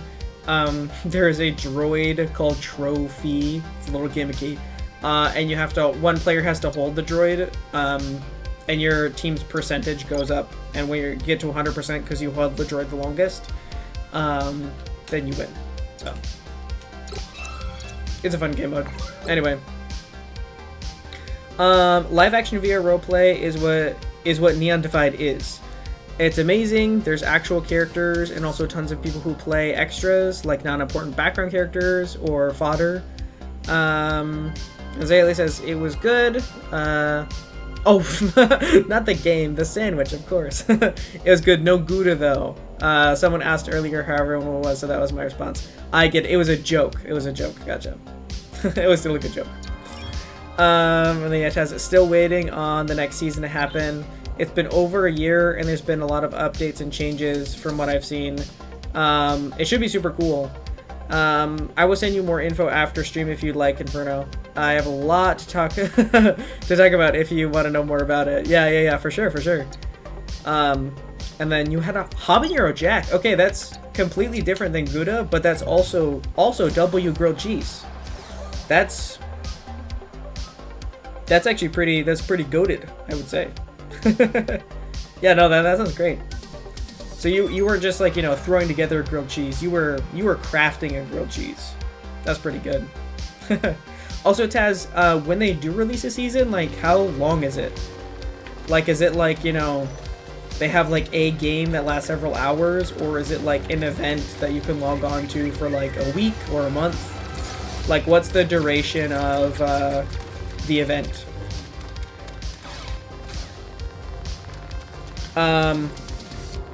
My life in 2022 was Neon Divide, no joke. I mean, it sounds, not only does it sound fun, but it sounds like a very Taz thing. Like, I could definitely see you having a lot of fun with that type of thing. That makes a lot of sense to me.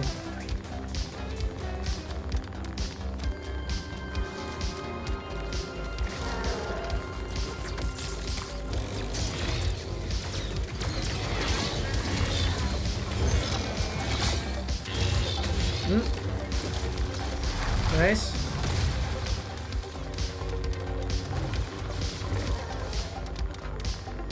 Oh, out of range just by a little bit.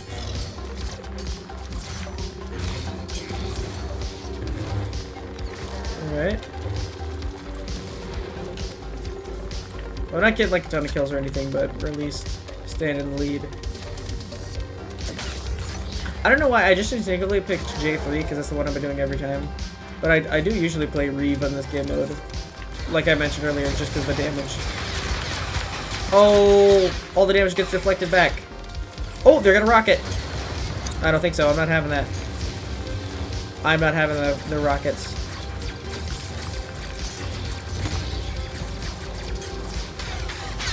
Ah, dang. Got cornered. Rough. Each season is for... Oh, each session for a season lasts 4 hours from 8 to 12 CST every Friday night. It's a private event, but just about every character streams their POV. Okay, gotcha. So every Friday night for like what? Like, is it go like? What? For some reason, when you said like you were waiting for a new season, I was thinking in my head that like you couldn't play until the new season was released. But you're saying like, you could play like this Friday night. It just wouldn't be the new season yet. Is that what I'm understanding? How do they shoot rockets behind them? I thought the ability was completely forward. My life in 2021 was Minecraft Dungeons. I know, that's a little sad. Okay, so I like Minecraft Dungeons. I haven't played through the whole thing, but I have played it. And I think I heard a lot of people that were not really into Minecraft Dungeons, but like it's not a bad game. Like it's a fun little dungeon crawler. And like I think the criticism that it got was people were like, "Oh, it's just like a Minecraft money grab. Like it's not like a whole new game. Like they just put Minecraft skins on, you know, Diablo 2, and then, you know, now it's and they're calling it Minecraft Dungeons." But like whatever. It was a good concept. There are other dungeon crawlers like it, and if you like Minecraft, which I do, then it's fun to just like have like a different kind of Minecraft game. So I will defend Minecraft Dungeons. I think it's actually pretty good. The only thing that I don't think I like about it is I wish it was just like a complete game all together. I don't like how much content they have for like the DLCs. I wish they just gave you all of that. So yeah, that's the only critique I have about it, but I feel like Minecraft Dungeons is actually pretty good. Also, yeah, Azalea, you and I have actually played like a lot of similar games. You played Battlefront 2, which is what I started streaming. You were there for Voices of the Void, you were there for Sky, and you were also played Minecraft Dungeons, which I haven't streamed or made any content of, but I've also played Dungeons. It's not something you just join. There's an entire onboarding process to ensure everyone's actually serious. Okay, that makes sense. Cause yeah, I'm sure if like one person was like trolling, that they could probably ruin it for everybody. So that's smart. That's probably yeah, that's probably very good that they have an onboarding process. Did we just run out of time? Oh no, it didn't go to 100. It goes to 25. For some reason, in the whole game I had in my head, I was playing a different game mode. I don't know why. Yeah.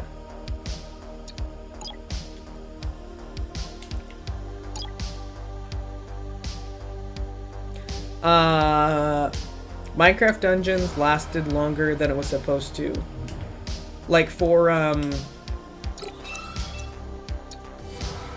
like what do you mean? Like for them like adding DLC content, or for like what element of Minecraft Dungeons lasted longer than it was supposed to?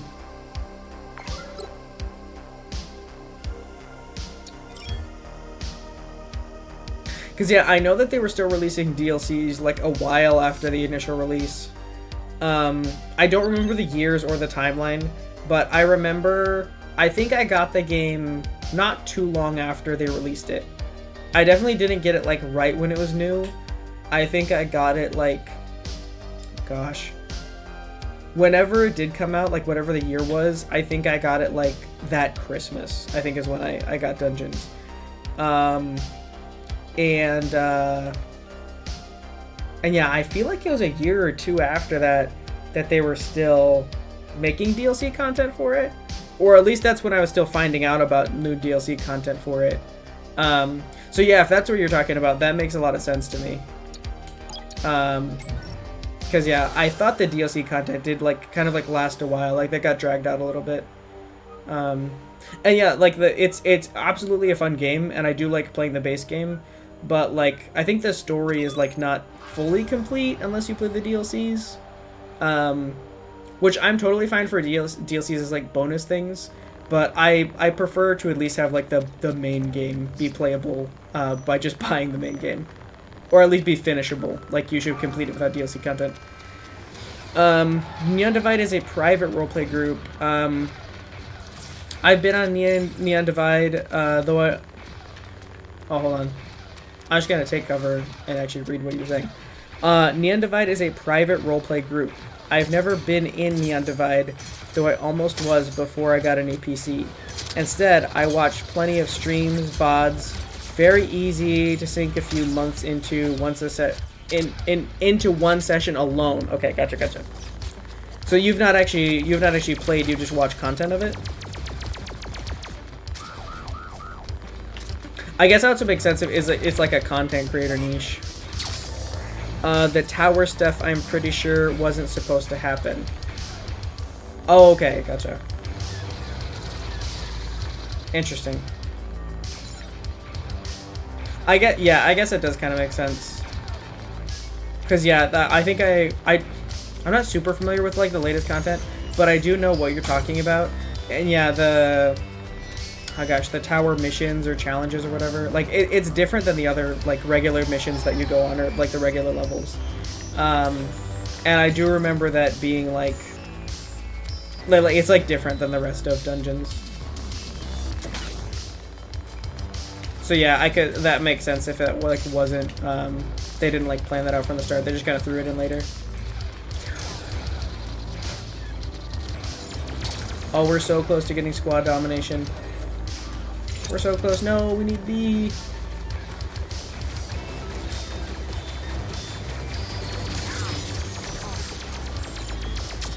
We're not gonna get squad domination. There are like 50 plus streamers in the event. There's plenty of content to watch per 4-hour session. Yeah, if you watch everyone's POV. Is it the kind of thing where,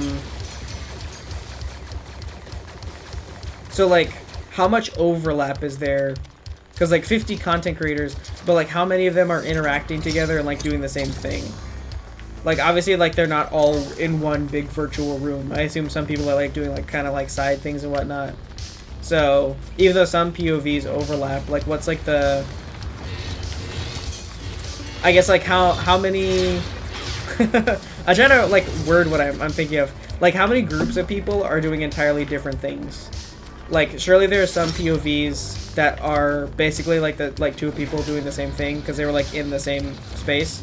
But then, like, other people have POVs where they're doing something entirely different and they weren't in the same area. Oh, dang. Got me with the spin. That's good. That's good. He deserved that. Pretty much every character streams or records their character's point of view. Gotcha.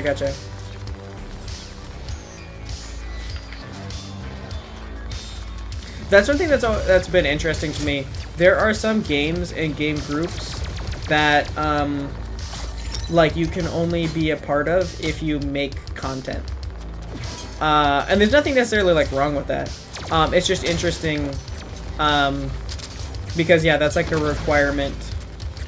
And I think it kind of makes sense because like having a history of like online content does kind of like tell you like a lot about a person. So it's kind of like getting to know them before they like join. So I think that's like the reason why. But yeah, it's interesting to me because I have I mean, and from 2020 all the way to 2022 there were like so many like Minecraft servers and Minecraft SMPs and like Minecraft roleplay, and people would share on every platform, like, you know, oh, applications are open for this server, applications are open for this SMP, apply now, whatnot. And they always usually had like some sort of content creation requirement. Usually it was like you have to stream at least once a week on Twitch. That was the biggest one I remember. It was almost always like Twitch streams, and every now and then there was a video requirement, but it was a lot more Twitch streaming.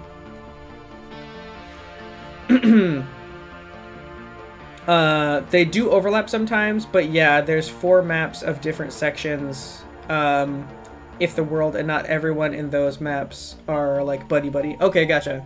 Yeah, so that makes sense. Like there's like a lot of different content to watch per 4-hour session. Interesting. This is not the same at all content-wise, but that's kind of one of the reasons why I like Hermitcraft. It can be a little hard to keep up with, and so I have not kept up with it as well as I used to. But like the season that I really kept up with was season 7, which I think everyone unanimously said that like Hermitcraft season 7 was amazing. That was a great season. And one of the things I liked about season 7 is I could like watch it all the way through. And if like I watched like, let's say I watched like Mumbo's, I watched his entire POV of the whole season. And I was like, wow, that was great. I want more of that. I want more season 7. And I want it to be very close to the same thing. I could watch like Grian. I could watch his POV. And if I was like, I still want season 7, but I want something new. I want something I haven't seen before. Then I could watch like, you know,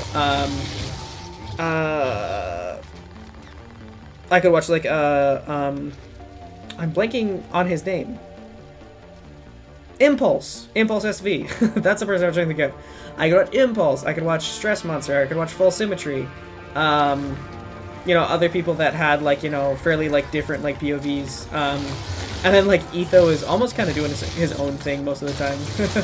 So there's also Etho you could watch. But yeah, like I've watched a lot of different POVs of season 7, and each one is like a little different.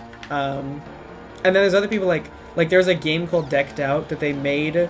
A lot of people played it. I think Etho played it the most. He played a ton of that game. But like you can see a lot of people like playing the game. But then Tango Tech, Tango actually made the game. So like if you want to be like, okay, well how did he make the game? You watch Tango's POV. So anyway, when it's like super regular, it is like a little hard to keep up with sometimes. But I have enjoyed like content and content groups where like, you know, oh, I'm really, really enjoying this, and I can watch other people's like a lot of different POVs in like one about one thing. I do like that. No way! See, this is why I like Reeve. Reeve has no HP, but Graz has a ton of HP, and I just annihilated Graz in like 2 seconds flat. If I get hit like I have to get hit like 2 times, and I die immediately. My HP is bad, but the damage of Reeve is really good. Anyway, yeah. It's crazy and nuts to organize. Oh, I bet. Absolutely, yeah. Also, I would hate to be the person that has to like onboard people and like vet people for like, you know, who's gonna be on and who's not. I'm sure that's a very stressful job. A very important job for a group like that. But yeah, I'm sure that's, you know, a lot. Also, yeah, I've been a little behind on season 10 Hermitcraft. Yeah, I was too. I tried to watch, I think season 8, I watched the first couple episodes of like everyone, and then I got busy and I didn't watch the rest of season 8. And then it was like it was like a record short season. So like by the time I checked back, it was over. Like season 8 was done. It was a weird season.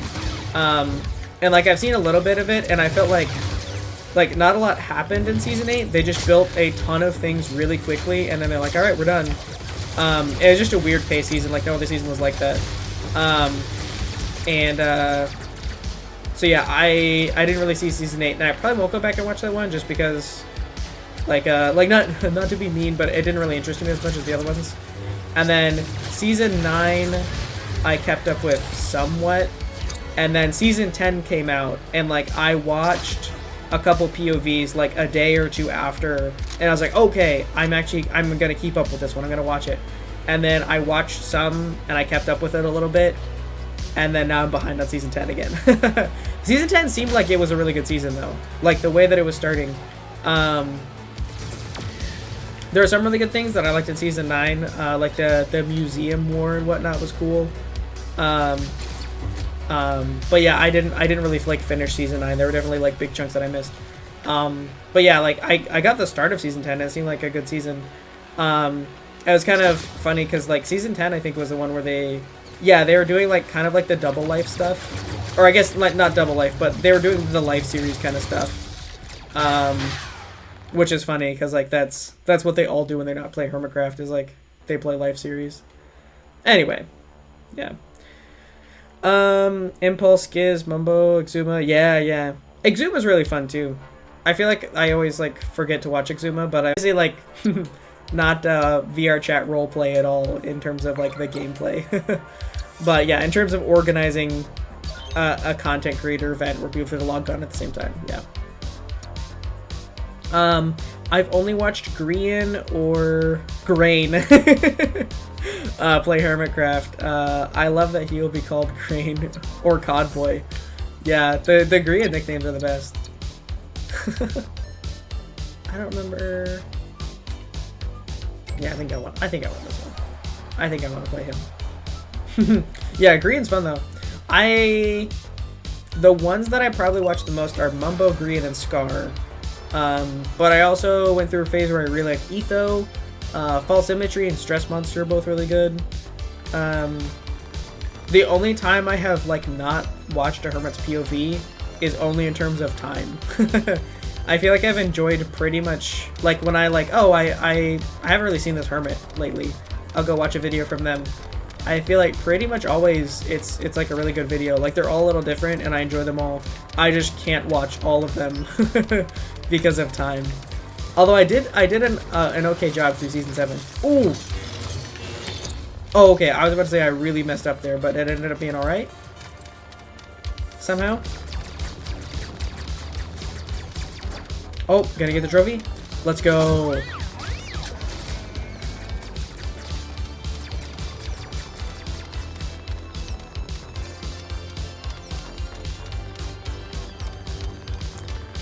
There's an entire team behind Neon Divide, though. It's a full-blown organization at this point. Gotcha, yeah. So probably a lot more, not like scripted, but like in Hermitcraft, they just log on and play. And they do have some, like, planned events and things like that. And there is some, like, not scripting, but, like, writing that goes into, like, you know, okay, these are the things we really want to do in this season. But, yeah, I'm guessing it's, like, nothing to the video that Neon Divide has, absolutely. Season 8 was plot-heavy and experimental. I actually didn't know about the story of Season 8. Was there more, like, scripted, like, writing that went into it? Because, yeah, all I really saw from Season 8 is, like, it was really short. And, like, it was crazy because they built... I think, like, in terms of, like, the size, like, the scale went up from Season 7. Which is crazy. Because Season 7, everything was so big. And I thought their builds were, like, even bigger. Which is, like, crazy that they keep getting bigger in Hermitcraft. But, yeah, they built, like, some crazy big stuff in Season 8. And then it was short. That's pretty much all I know.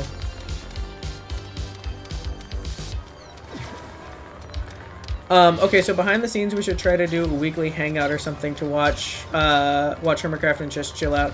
Yeah, that'd be fun.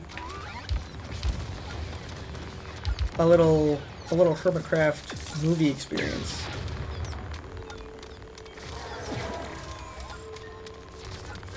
Probably after the 2-week hiatus coming up, though. Yes. I feel like I made an announcement about that, but I haven't really like talked about that on the on stream. But yes, if any viewers did not notice, I will be gone for 2 weeks. Coming up very soon. This is actually, oh my gosh, this is my last week streaming until my trip. I'm going on a little trip for 2 weeks, which is why they're having 2 streams a week to try to make up for that. Because normally I would have 4 or 5 streams in a month. And I would have 2 streams, and then I'd be gone for 2 weeks, and then I'd be back and have like 1 stream at the very last day.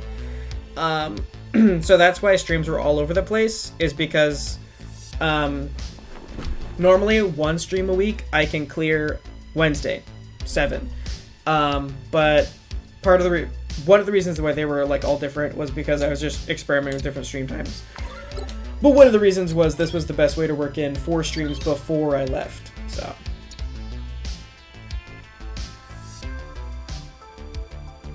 I mean, Neon Divide is still fairly freeform roleplay. It's up to the characters and GMs to make sure they ultimately reach the plot points. Okay, gotcha. Yeah, so not heavily scripted then. Just kind of like, I feel like that's like, I've seen like not like a lot of like roleplay content, but like, you know, like I know that worked well like back when Dream SMP was cool. Do you remember that? When that was a cool thing?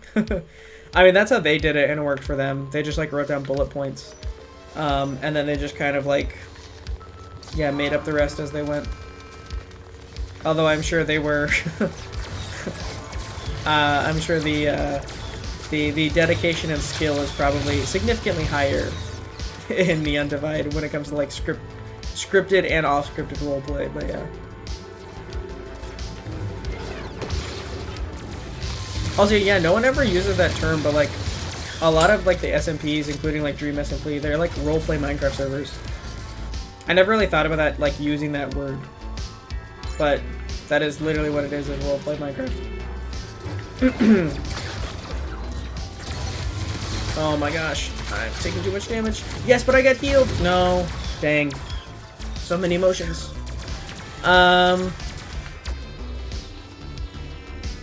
Season 8 was pretty much just Mumbo Moon Big.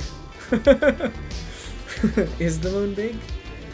Pretty much just the same as Dream SMP, as much as that pains me to say. Yeah. I mean, you know what?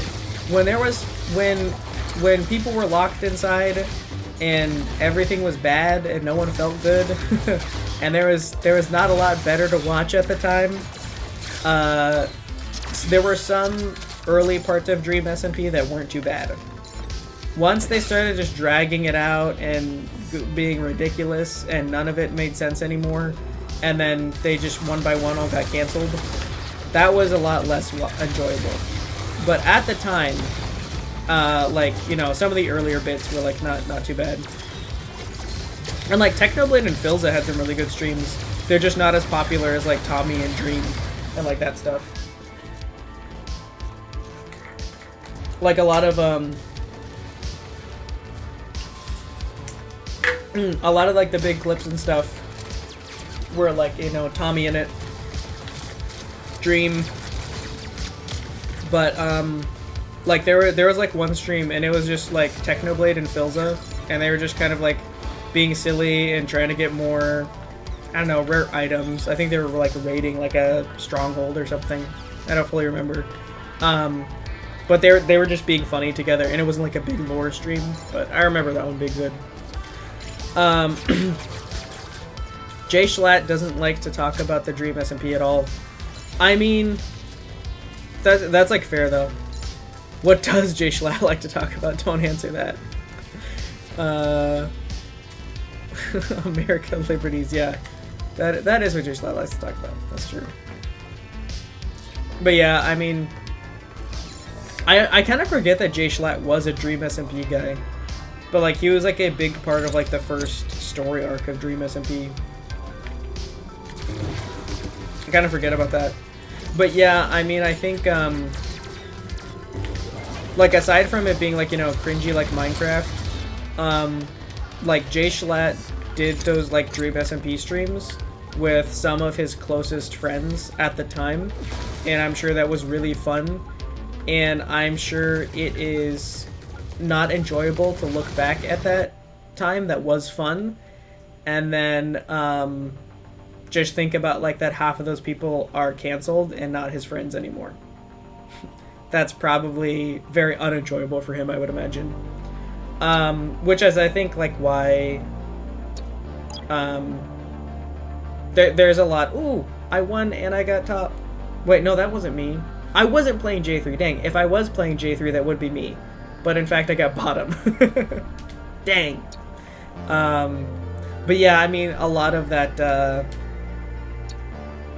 like that community in those circles are just different now, because there were a lot of memorable moments with people that are no longer welcome in those groups. So, yeah. Sorry, wrong person, thinking of a different streamer.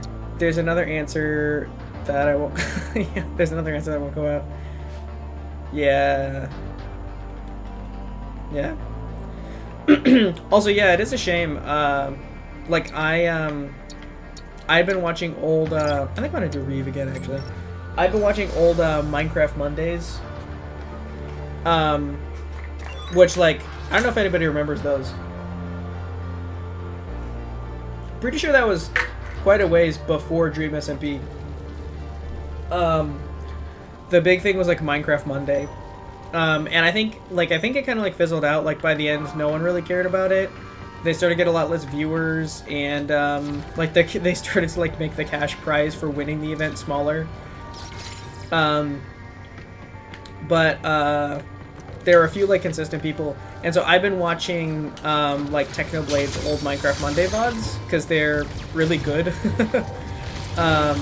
But there's a few of them that I don't watch because he he got paired with someone, like they assigned him a teammate that a few years later got canceled, and so I can't really enjoy those VODs anymore. I know they weren't at the time, but yeah, it's just unfortunate. Oh, he heals. Dang, I almost had him. LOL, the fact that Keemstar was the person hosting Minecraft Mondays was just a disaster waiting to happen. Yeah, I always thought, like, so when I heard of, like, when I first found out about Minecraft Mondays, I didn't realize Keemstar was the one who did it. Like, I found out about Minecraft Monday because of the people who were, like, in it, like, competing in the event. And then it was later that I found out, like, I looked more into it, and I realized, like, Keemstar was the one putting it on. And it's kind of like, what? Because, I mean, also, like, I don't think he's ever done... It was just a weird thing. Like, I know that, like, I think he had, like, a few events, like, throughout the week, because I know there was, like, Minecraft Monday, there was, like, Fortnite Friday. So I think it was just, like, for him to put on an event. But he was just a weird person to be hosting a Minecraft event. And then, yeah, also, like, Keemstar... I don't know a lot about that guy, but I think that he's had, like, a weird career. But I don't know all the ins and outs. And I will not speculate on stream.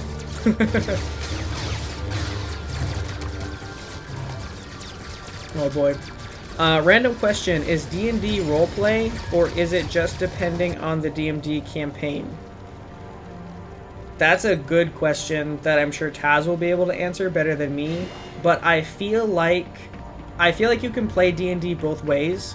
Some people play D&D very matter of fact, like, okay, my character does this, like my character, but I think the way that it's intended is like, okay, I do this, like I'm the wizard, I'm the barbarian, the paladin, you know, what have you, and you're supposed to like interact with the PCs as if like you're speaking.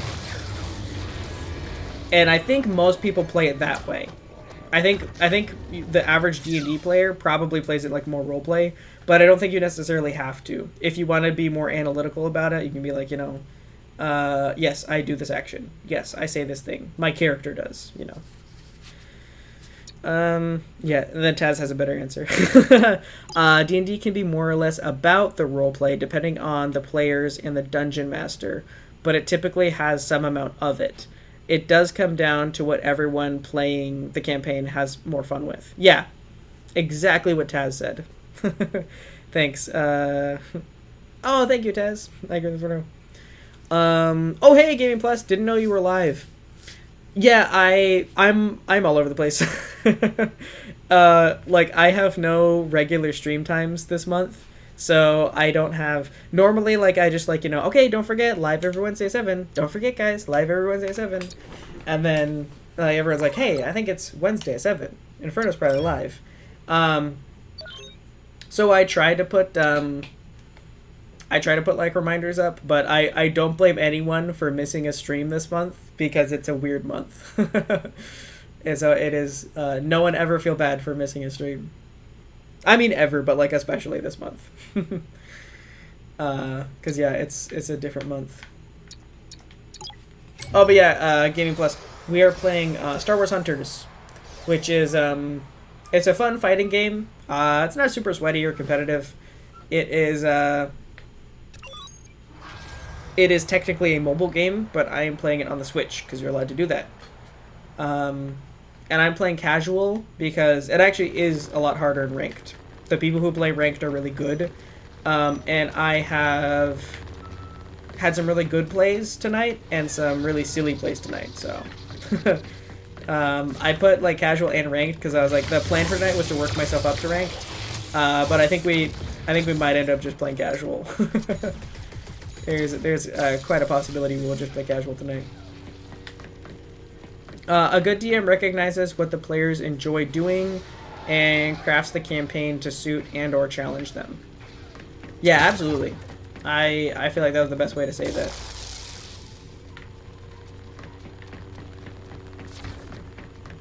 Yeah, D&D is also just easier, like in a group of people who already know each other, I think. Because yeah, like part of it is like the characters, but like also knowing like, you know, like Taz said, like the people and like what they like and what they have fun doing in a game. Oh my gosh, I don't know if you saw that on screen. I totally lagged out on my preview of OBS just then. Like the audio got all weird for a second. It was bad. Hopefully it was okay on stream, but ooh, I almost got him. Oh no, I did. The audio was delayed again, so I didn't hear the little ding. That means I got him. But yeah. I honestly thought it was Wednesday and Saturday, not Tuesday and Friday. Yeah, and yeah, it was because that's how it was last week. But yeah, probably I should post more reminders. I think what I'm realizing now is I should post more reminders because if I just change the time and I don't tell people, they probably won't know when I'm live. So yeah, I'll make more notes about the upcoming ones.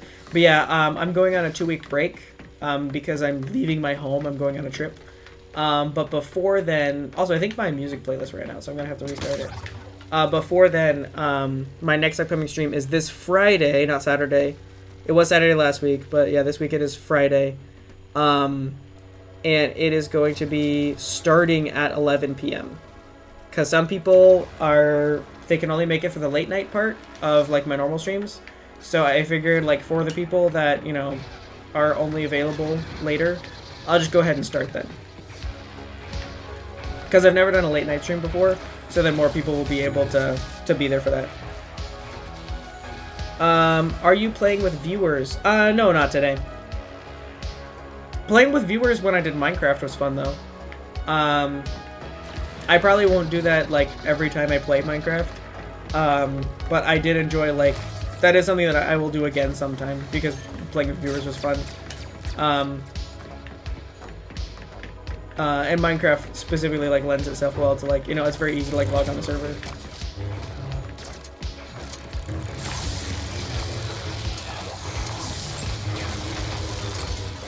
Nice.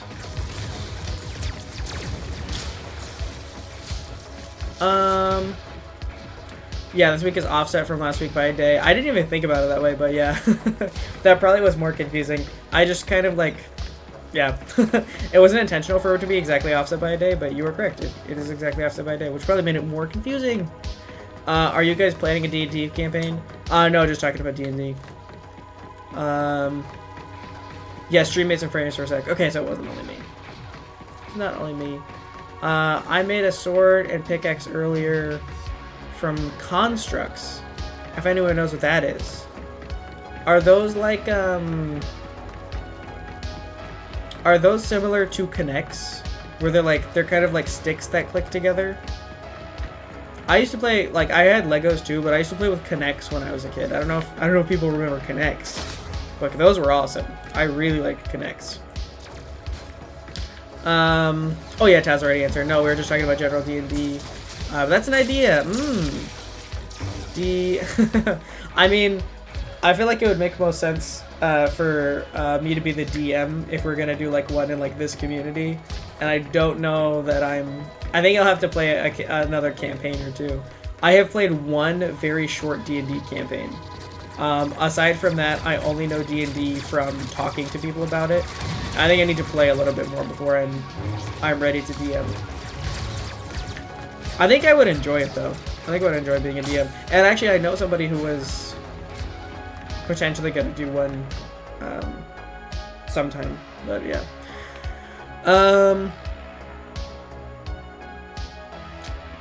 But yeah, maybe an Inferno Community D&D event. Dungeons Inferno? True. Dungeons Inferno. That is an idea. Now that you made a joke, I don't know. I wasn't sure before, but now that you made a joke, you're kind of selling me on it. Maybe. Never played D&D before. Yeah, I mean, it's hard to do unless you have a group of people, and also preferably a group of people who have also played D&D. If you have like a group of 4 and you've never played D&D before, that's hard. And if you don't have a group of other people, then yeah, it's tricky to get into. Want to though, sounds fun. I mean, I have heard almost only positive reviews from like anyone who's ever played it. I used to be like, like I remember D&D used to get made fun of because it was like it's like that meme from Gravity Falls. Probably not, this is too niche of a reference, I don't think you guys know. There's an episode of the cartoon Gravity Falls where it's basically a D&D episode, and one sibling is explaining it to a different sibling. The main character, well, yeah, the main twins, Dipper and Mabel. Dipper is explaining the game to Mabel, and Mabel says like, "Oh, is this just math, the game?" And I feel like that's like the stereotype that D&D had for a while. It was like, oh yeah, you get to roll dice, you get to add numbers and subtract numbers. This is great. It's math, the game. But like for everyone who's like gotten into it, like for pretty much everybody likes it. Oh, it's an 80s toy your dad has. I'll send a picture of them on Discord. I thought this was like new or something. This is like OG building toys. Man, I didn't even know about these. Constructs, that's crazy. Oh, I need to actually look at the game. Forget about the game. I'm reading chat right now. You don't even really get that kill because I was reading chat.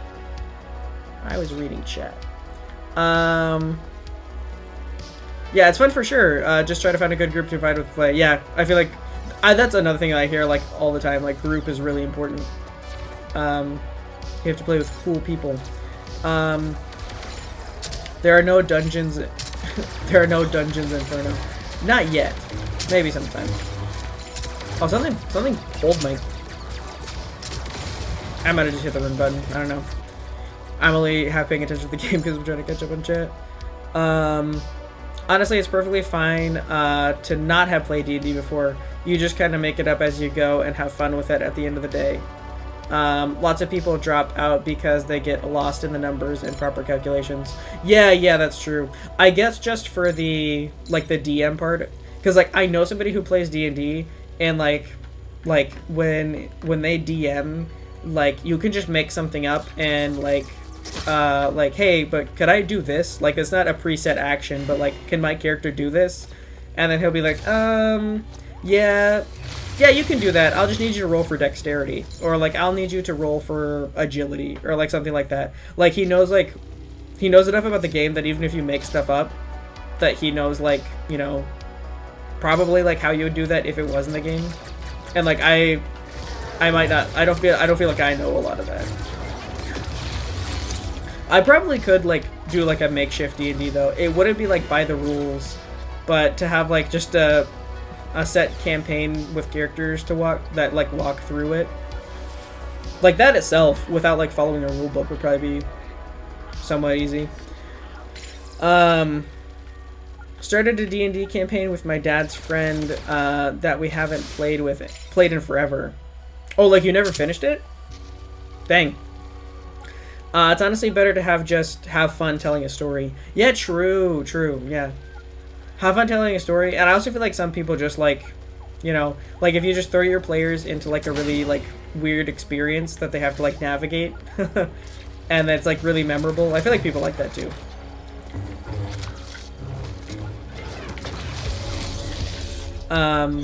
Like you can come up with like an odd puzzle that you wouldn't normally expect to have to solve.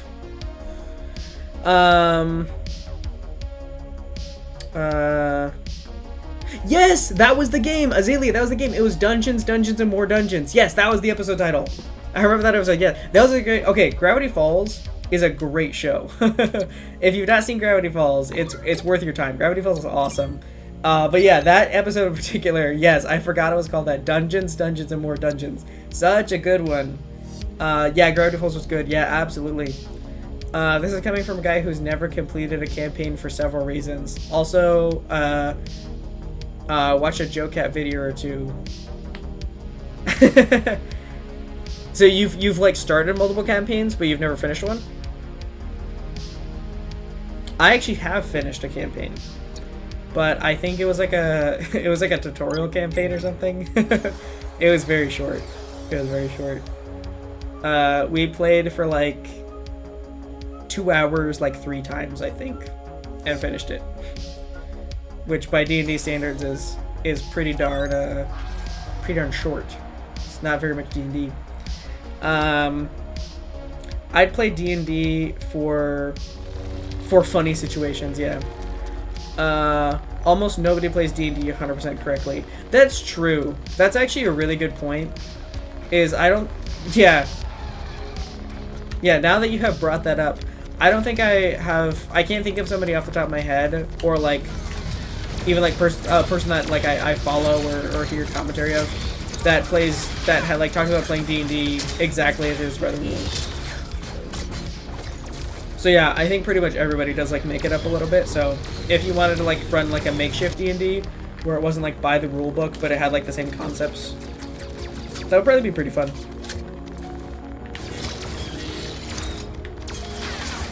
Oh, missed my grapple.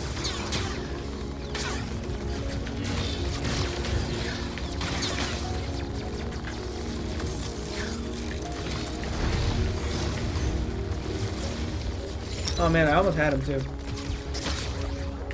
Oh, he got the health. Dang.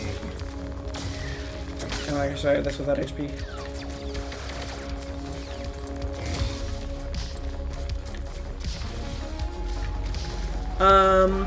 Has anyone heard of Chuckles the Clown? No, is that a D&D thing?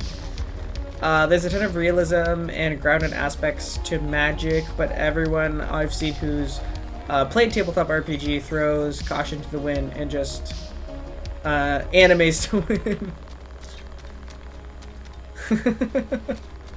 Yeah, for sure.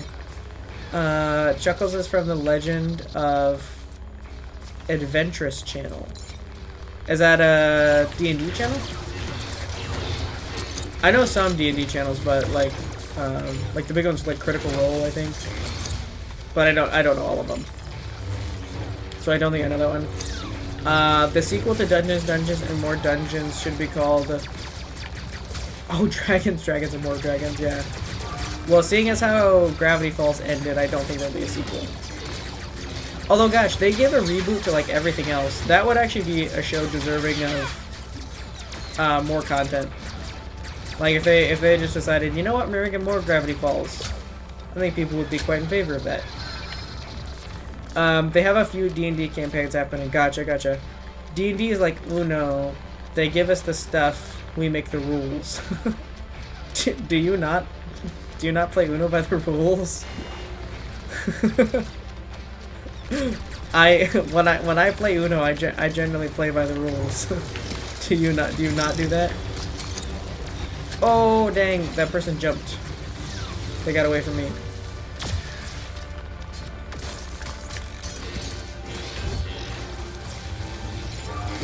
Nice.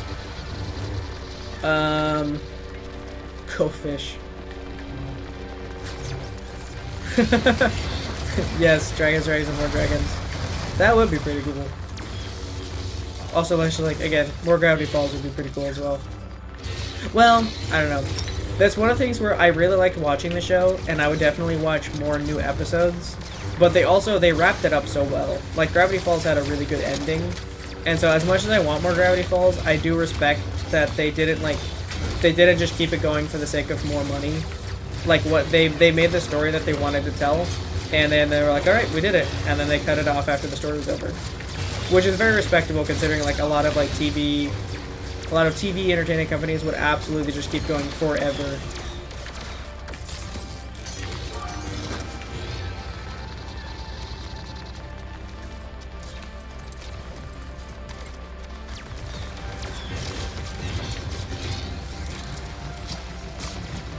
Oh, you can't jump when you have your spin thing activated? Oh, dang. That's... I mean, I guess it's fair. That balances it, and like you're in the middle of an action, but it still feels like it would be really good if you could jump while you're spinning around. 98% of people play by their own rules. In Uno? Really? I mean, so I know that like the newer Uno decks, like if you buy like Uno from the store, a lot of times they have like an area for you to write in your own rules. Not own rules, but like it'll be like a wild card, and then it has like a blank bubble where you can write like, you know, what happens when you play that card. And a lot of people do like, you know, shuffle hands, or they will do be really mean, and it's like, you know, keep drawing until you get a red card or something like that. But that's like built into the game, so I don't consider that playing by your own rules. Because, like, if the card is blank for you to write on, then, like, part of the rules of the game assume that you're going to write on that card. So, yeah, I don't think I have played Uno not the way it was intended to play. What if we did Star Wars D&D? That is a thing. True! That is at least a universe that I know well enough that I could put together a reasonable Star Wars campaign. Probably like all the new shows are like after the movies, but like I bet I could write a pretty mean Clone Wars campaign though. Not to say that there isn't Clone Wars content, because there definitely is, but like all the new stuff is like way after that. So yeah, maybe. Gravity Falls is just a funny little kid show with silly jokes for kids after all. That is true.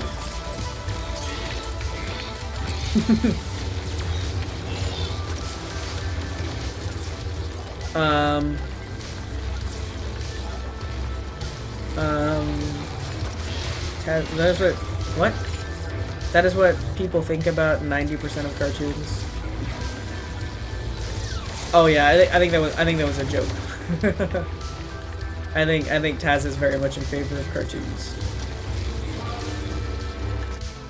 Dang, we're close, but also I was not watching the game a lot.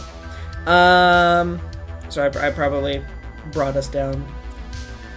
The other 10% being people that think adult cartoons should all be Family Guy-esque. Yeah, I will not be shy about my dislike for Family Guy. Family Guy and South Park. Those I just... Like, I get why people like them, because I know, like, the people that watch those shows. But I have, like, no enjoyment out of, like, Family Guy and South Park. Like, that genre of, like, yeah, adult cartoons. Yeah. Not really my thing. We are the 1%. True! Gravity Falls is at the top. Gravity Falls is the 1% of good cartoons. The 1%, the best out of all... Oh, no, not even 1%. 0.1%. 0.1%. That's even crazier. Gravity Falls is the 0.1. Absolutely. Absolutely, Gravity Falls is the 0.1.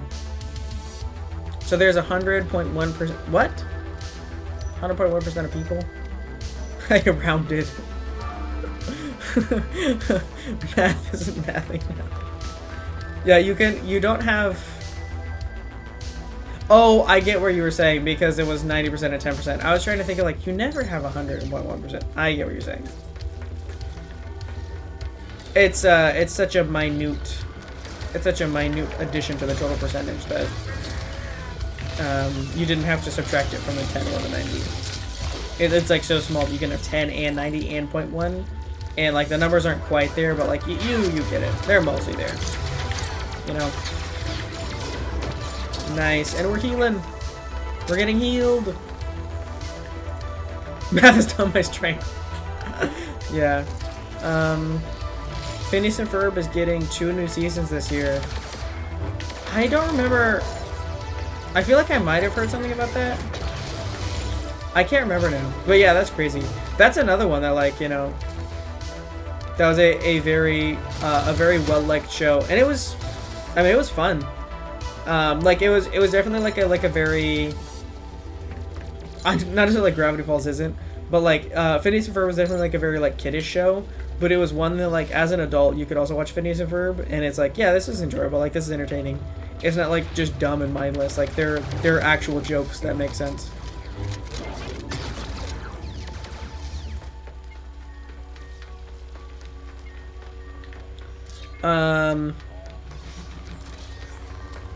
Oh yeah. How? What is this year? Yeah. Yeah. No, I didn't know about the new Phineas and Ferb. That's actually really big. I didn't think they were gonna do that because they have there's a new show that studio is doing. It's called dang it, what is it called? Hamster and Gretel. That's what it is. It's like a superhero show, but it's by the same people. So I figured while they were working on a new show, they wouldn't take on more seasons of a show that ended already. But I mean, again, everyone would love that. People love Phineas and Ferb. So that's probably a very good review for them. South Park jokes are worse than Family Guy, I feel. I don't have strong feelings on which one is worse. I just don't like either one. I don't really care for them.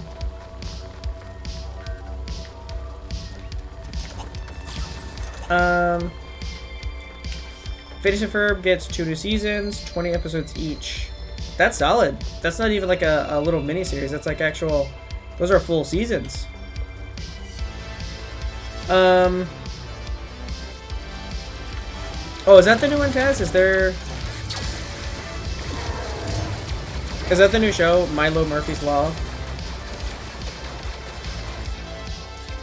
Yeah, this fall, 2 more seasons are supposed to release. Both this fall? I figured they would do like one fall, one spring or something like that. That's crazy if they're releasing 2 seasons this fall. That's actually wild. Also, yeah, it's almost fall. Should have waited till next summer. Why?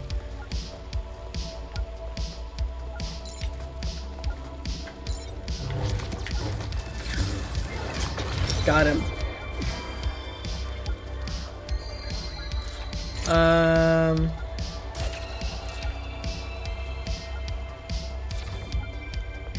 Too bad I don't watch TV anymore or use shoddy streaming services. Yeah, I never really watched like regular like TV. Like when you turn on a television channel and your scheduled broadcasted program comes on through the TV waves. I never watched TV that way. I only ever watched shows like on a disc back in the day on a VHS, if you can believe that. Or now like with like streaming services. Yeah, I have never really sat down to like watch regular TV, quote unquote. This is casual, right? Okay, yeah. I just want to make sure I didn't actually do ranked. But yeah. Guess Disney is that greedy for money. I mean, I have faith that like Phineas and Ferb will not be a cash grab. I would really hope that they actually sit down and make a good show.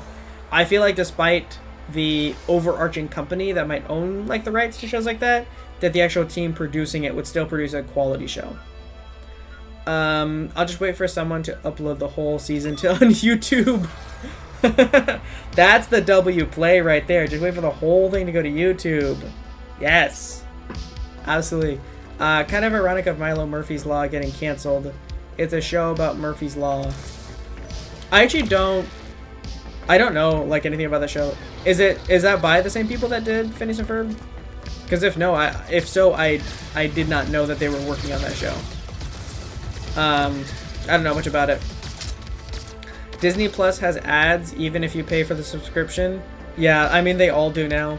I don't remember if they started with Netflix, but I remember Netflix was the one that they were like first talking about. And I mean, as soon as I heard that one streaming service was going to have ads, even with the paid subscription, like I knew like right then that they were all gonna do that. Cause like it used to be like, you know, people expected like, you know, well, I have to watch ads when something is free, completely free. And then they expected like, okay, if I'm gonna pay for something, I better not get ads on this. And like, you know, companies were like, yep, that's what, these are the terms, you're correct. But as soon as one person is like, all right, we're gonna do paid and ads, then everyone else wants to make that much money, which is terrible. That's one of the things that like still like it makes me a little mad, I'll be honest. I get kind of grumpy when it's like, oh my gosh, seriously? You pay a monthly subscription to watch shows and you still have ads on those shows? Like this is ridiculous. But yeah, that's just how it is now though. I doubt it will go back. There's 140. Azalea, there are 104 days of summer vacation. That's so true. There are literally 104 days of summer vacation. And summer break isn't 104 days. Less than 90, I'm pretty sure. Maybe Phineas and Ferb just had a really good deal. Maybe like their school had like a legendary summer break.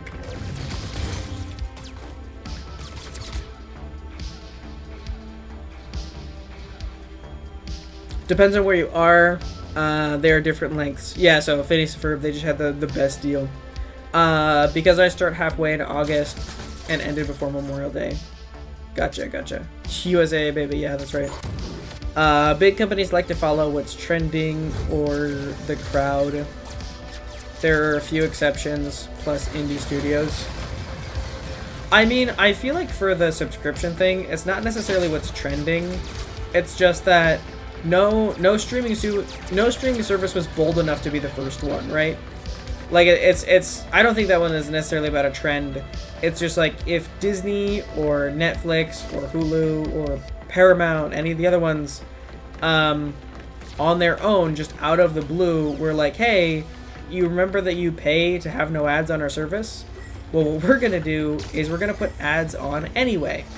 They would get a lot of flack for that, and they'd probably get enough people who would cancel their subscription until they undo that change, that they would just lose money and they would have to undo it to keep their subscribers. And so nobody wanted to be the first one. But things changed when Netflix had no other choice.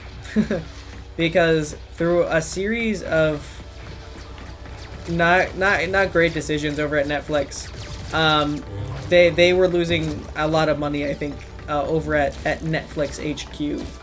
I think Netflix had not been profitable for a little while, and people had said for a couple years leading up to the announcement that they were going to have ads that Netflix's selection was very bad and that Netflix originals were really going downhill. Every now and then Netflix would come out with a banger, like Stranger Things, huge, massive. Pretty sure Umbrella Academy, that's a Netflix original, right? People like that one. So they have a few big titles, but not enough to make up for all of the titles that they lose money on. Because Netflix, A, puts a lot of money into their own stuff that doesn't really do super well. And then B, yeah, they don't, like, if you want to watch, like, popular shows, a lot of times they're not on Netflix. You can go watch them on other streaming services, but in terms of, like, what is trending and what people are watching right now, Netflix often doesn't have it.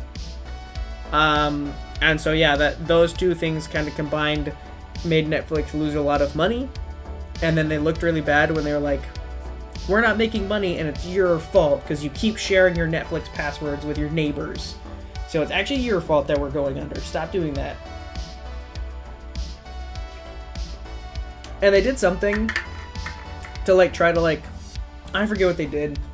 It was like you could only have like your account had to be logged into like only like one Wi-Fi network at a time or something.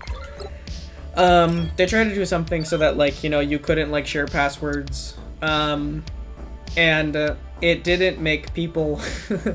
it didn't make anyone, like, pay more money for Netflix. Like, if you had, like, parents, right? And their kids were adults.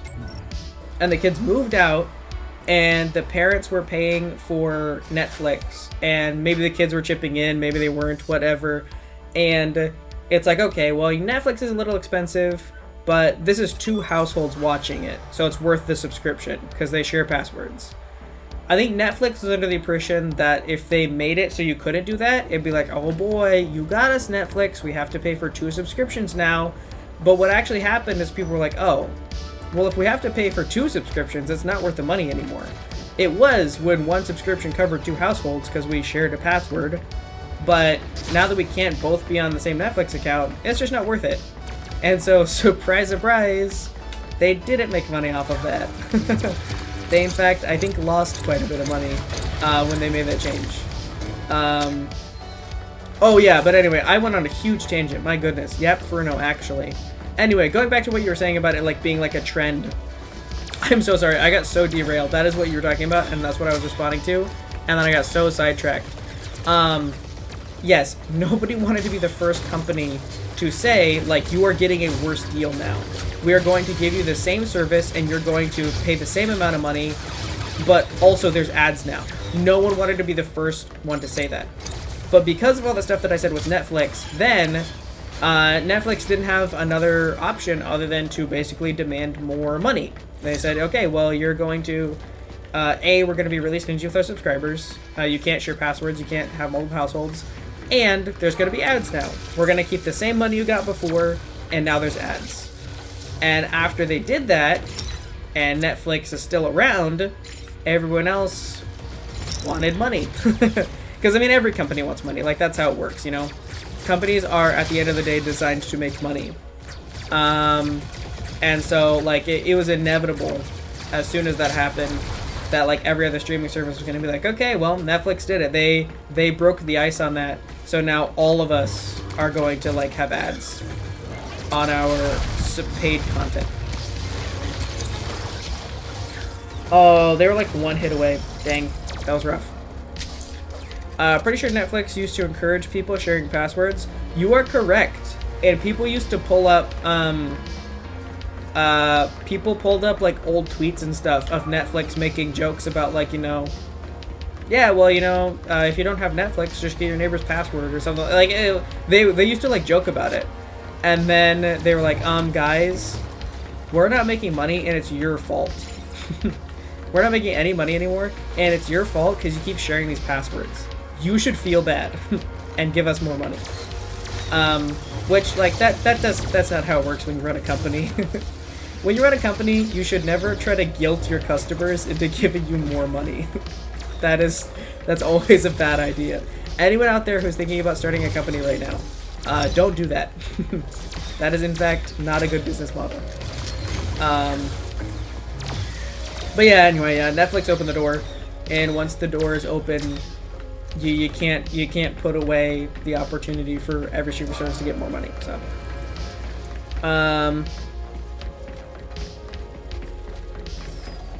I actually just AFK'd that entire tangent. Wow, perfect timing.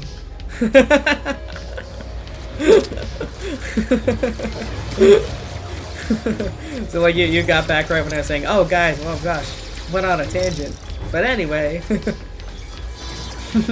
it's like, you know how some videos, they show you, like, if they have, like, a sponsored segment, they show you, like, how long it's gonna be and when you can skip it. Like, you unintentionally skipped my sponsored segment, which was just me speaking.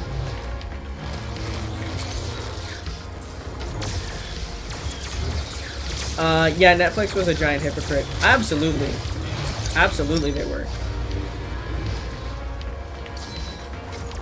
And also just, like, really...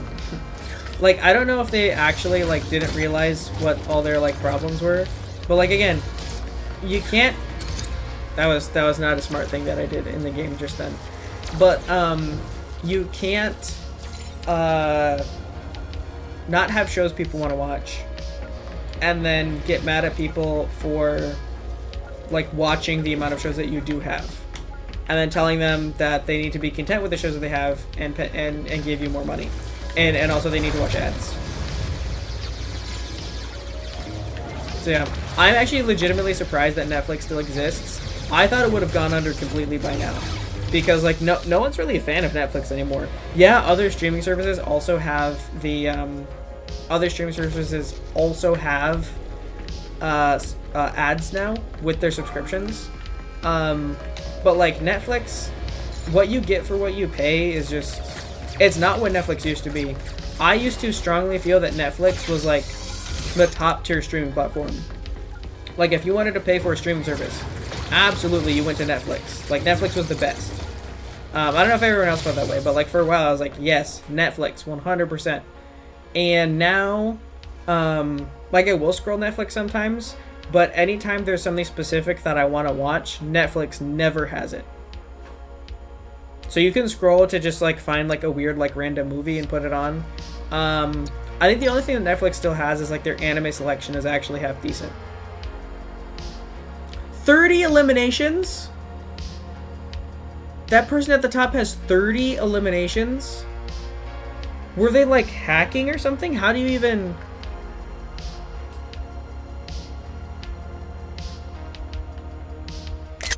I'm taking a capture of that. How do you even have 30 eliminations in this game? Also, yeah, I've been playing this game for like going on 3 hours now, and I feel like I haven't like talked about it very much. But like, if you've been watching in the background, 30 eliminations is crazy. That is insane. So like, when you play deathmatch, I'm gonna come back to the Netflix conversation. I'm not abandoning that, but this is actually crazy. When you play the deathmatch game mode, it's the first team to 25 eliminations. That's the only elimination-based mode in the game, is like the deathmatch. And it's the first team, not first player, first entire team to cumulatively get to 25. That's how you win. And that single person got 30. Either they are running some sort of hack that I didn't know about or notice, or they are like actually the best player in this entire game. That is wild. I need to like save their username and like look them up or something. Like, are they are they streaming right now? Like, I am the best at this game.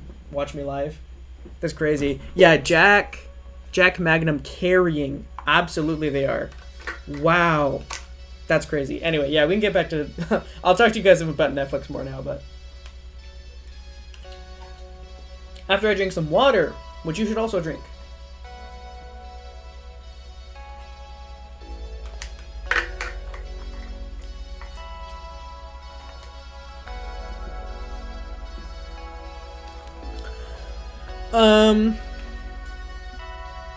Anyone here watch Analog Horror? Because that happened to me when I watched Mandela Catalog. Oh wait, I think I missed a few. And the last one last message I read was Netflix being a hypocrite. Yeah. Not 100% sure if this is true, but I think Netflix said we are making them lose money because we don't like good stuff. Yeah, they said a lot of stuff like that. I could absolutely see that being a Netflix quote. I love how ads just play at the end of videos, making you think there might be more content, but there is. Yes, they structure ads at the end to feel like mid-roll ads. Because people are used to ads at the beginning and mid-roll ads in the middle, and then they put an ad at the end, and like the whole reason you wait for ads is because like, okay, I have to watch the ad before I get to the content. And then yeah, you sit through an ad at the end and then it's like over. I hate when that happens. Yeah. Ads are just kind of the worst. And like I never see ads for like good things, you know? Like if I saw an ad for gosh. I don't know, like if I was watching a video and I got an ad for like a Steam sale, and then they're like, hey, there's a Steam sale starting today, and a bunch of games are like 85% off. You should definitely come buy our games. I would actually not be mad at that, because I'd be like, oh yeah, that's a good ad. I want to know when there's a Steam sale. That's great. But the ads I get are like, you know, I don't know, paper towels or something. Like, I already have those. I don't need an ad for different paper towels. Like, this doesn't add anything to my life. No one cares about this. Ads seem pointless too. Like people are so offended by ads that I feel like when you get an ad, you are less likely to buy that product because your first thought is like, "Duh, I got an ad." That's how I feel sometimes. Like sometimes I'm like annoyed and I like look at my phone like while I have like an ad playing. I was like, "No, I'm never buying this product because I was trying to watch a video and you ruined it." So, yeah, sorry, ultra amazing paper towels. You're not getting my money. I'm literally never buying your paper towels. But yeah. Man, I fell for that dozens of times. Yeah, me too. Absolutely. So anyway, yeah, anyone here watch Analog Horror? Because that happened to me when I watch oh, okay, that's what happened. Now that I have the context, that makes sense. I don't like watch Analog Horror, but like when there's one that like everyone is talking about, like Mandela Catalog, I do watch it like to see what it is. I don't know if I should say this because this is a little controversial. This might get me canceled even. So I'm going to say it anyway because as a good streamer, if there's anything that could get you canceled, you should say it immediately. There's a big analog horror movie called Skinamarink. And I heard only good reviews of Skinamarink. Everyone said Skinamarink was amazing. And I kind of didn't like it. I even had like a friend of mine who was like, "Oh, I really liked watching Skinamarink." And I had multiple people recommend to me Skinamarink. And I was really interested because I had seen Mandela Catalog. And it wasn't something that I like binged or was like super obsessed with, but I did like the genre. I was like, okay, this is different. I get why people like this. It's not different anymore because it blew up, but like when there was only a couple videos out there or a couple big videos before it was like everywhere, it was like, okay, yeah, I haven't seen something like this before. This is a new kind of spook. I like that. So yeah, I was excited to watch Skinamarink, and didn't super care for it. I kind of felt like nothing happened, and I read the description of the plot after on like Wikipedia, and there was so much there that just didn't even happen in the movie. It was like they were just making up plot that didn't happen.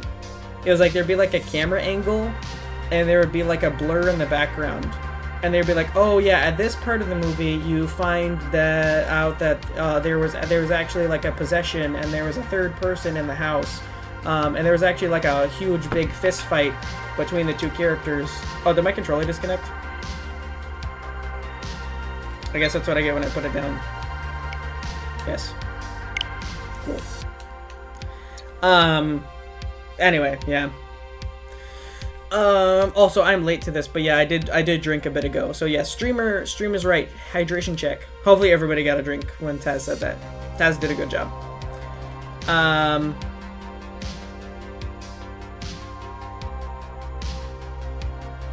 He has a good chair. Like the guy who's really good in the game has a good chair. Yeah, maybe. Didn't see Jack on YouTube, so he doesn't seem to be on there. Oh, did you check? Oh, dang. Well, we'll never know how he's so good then. I got an ad for Sky once. Okay, so yeah, that's another good example of an ad that wouldn't like make me mad. If I got an ad on my phone while I was like watching like a YouTube video or heck even a TV show, if I got an ad for Sky, I would be like, okay, I didn't know about this before. This is something I'm interested in, so I might actually go play Sky. Like, you got me there. But it's like the 1% of ads, you know? Like, there's so many that waste so much of my time. And it's the 1% is almost not worth it because, you know, I didn't get the ad for Sky and I still played it, you know? Like, even the chance that I could get an ad for something good like Sky doesn't outweigh all of the ads I do get that are for things I could not care less about. The Paper Towel Company is now shutting down. They are super poor now due to you not buying them. Yes! Oh my gosh, yes, we did it! Guys, we did it! I'm banging on my desk. We did it! We shut down super ultra extra paper towels. This is what they get. When I'm trying to watch YouTube, I'm taking a victory drink. I'm taking a victory water. You thought playing an ad? You thought playing an ad was gonna get you more paper towel money? Look at you now. No business, no money, because I didn't buy your paper towels. Take that, big paper towel company. Who's got the paper towels now? Me. They're in my kitchen. Where are your paper towels? Non-existent. Your warehouse? Empty. Because you have no stock, no money. Never show me an ad again. Thank you for coming to my TED Talk. I just saw Skivity Toilet and then Taz, never talk again, please.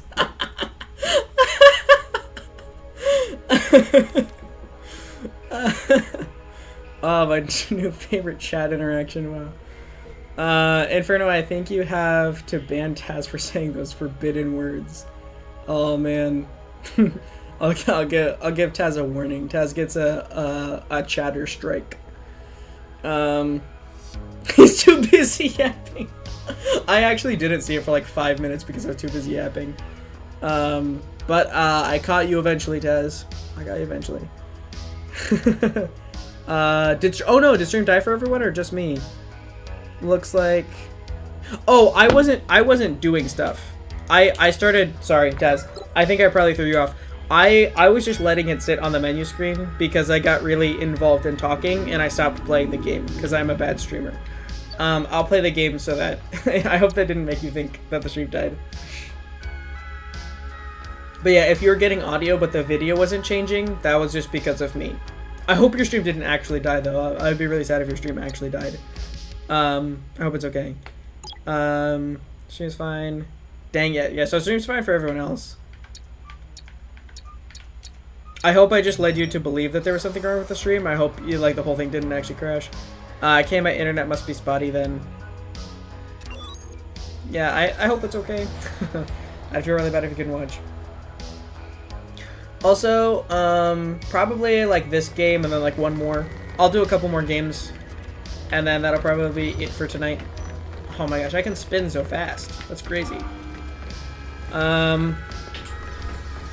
Also, like your new stream setup. It's way cleaner. Thank you. Yes. Oh yeah, I talked about that at the beginning. And I heard from Azalea and Chinksy, but I didn't talk about it more when you guys got here. So I haven't heard anything from Taz or you, Gaming Plus. I unfortunately don't know if I'll get any input from Taz. But yes, that is the entire point. Is I wanted it to have all the same stuff. Because I like my little announcements, I like my little say hi guy, I want it to feel personal and not generic. But yeah, I also felt like there was just too much visual noise going on. So yeah, I may make a few more modifications, but as for now, I really like it.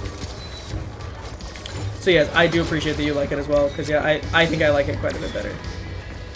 I liked my old overlay, it was fun to make, and it was fun to have. But yeah, this is just so much more open and it's less noisy.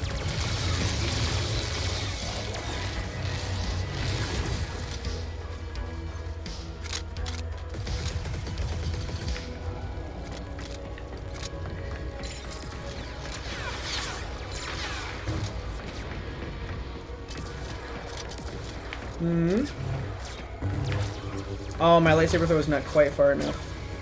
Dang. I think sometime for these games, I do need to make just I need to play them with no commentary or anything for an hour.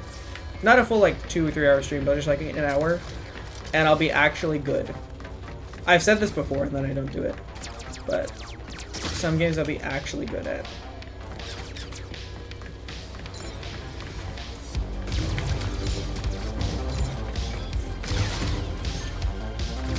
Oh.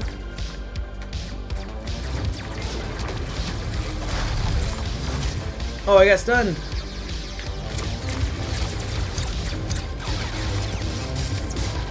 Rough. I was outplayed. That was fair. I did finally cut up to chat. I actually did. It takes me. It definitely takes me a while sometimes, but I did catch up this time. Oh yes, I survived on 1 HP. Let's go. Actually, too good. On a Minecraft server, I tried to sell ladders named Ladder TM. It was 64 diamond blocks for one ladder. Did you get any sales? Surely not. Surely nobody saw any value in this product. Actually, I saw you talking about something on like the Discord server about, I don't remember if it was ladders. I thought you were like selling like something for like steak, and it was like really, maybe it was ladders. I remember it was, I think it was in just like the chatting channel. You were like last week talking about yeah, something weird that you sold on the Minecraft server. Also, what server is that? Is it like a public server, or is it like your private server with like friends? Oh, the server is shut down now due to controversy with the owner. But former members are making a new server. Interesting. No one bought the ladders. Gotcha. I wonder why. Also, yeah, I think we'll do another game. And then after that, I think that'll be it for tonight. Because we're getting close to a solid 3 hours, so.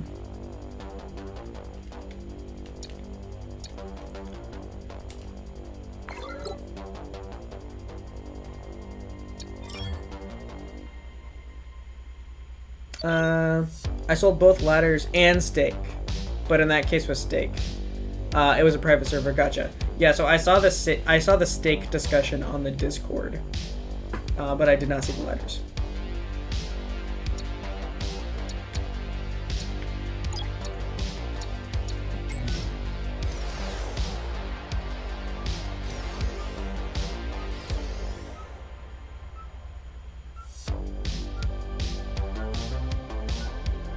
Also, I like this song. You guys were talking about Neon Divide earlier, and it started with like this soundtrack, but the song that's playing right now, I like that song.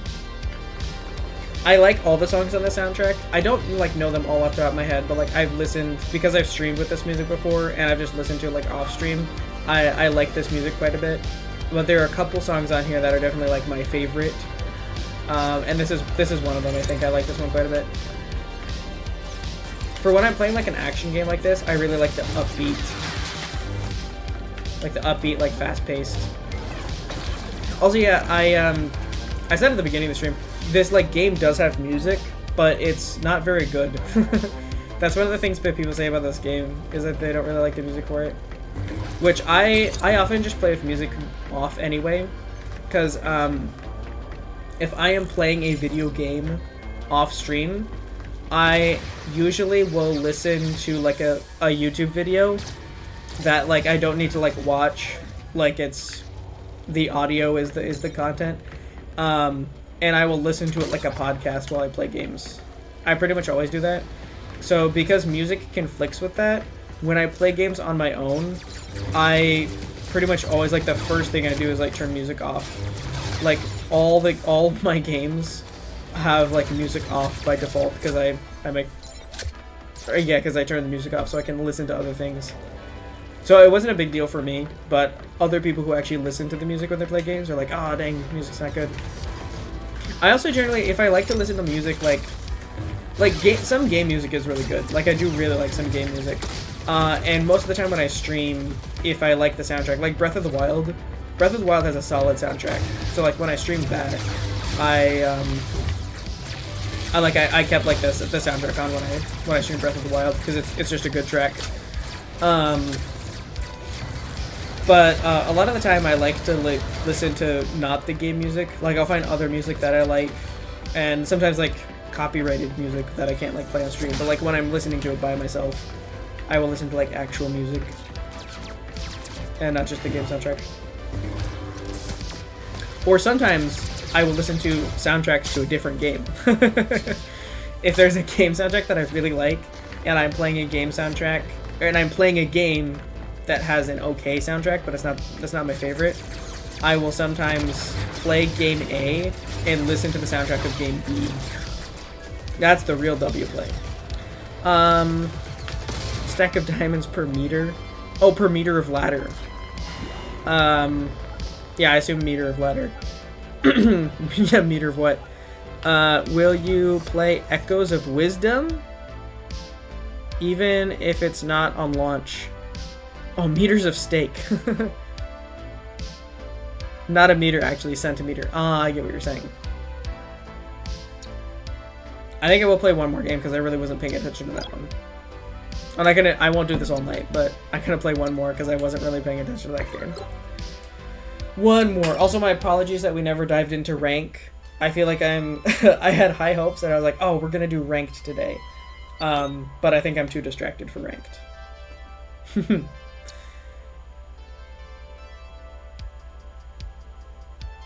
Also, what is Echoes of Wisdom? Before we wrap up the stream here, I'm interested to know what that is.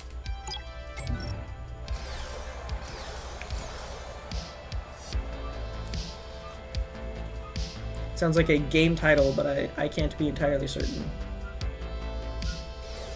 Oh. Alright, I'm gonna make this one a good one. I was not paying attention to what the game mode is, so I don't know. I'm still spinning really fast. That's crazy. Oh, Team Deathmatch, okay. Nice, solid. I don't think I've done a lot of Team Deathmatch on this map. Like, I heavily associate this map with, like, objectives. So you can jump down?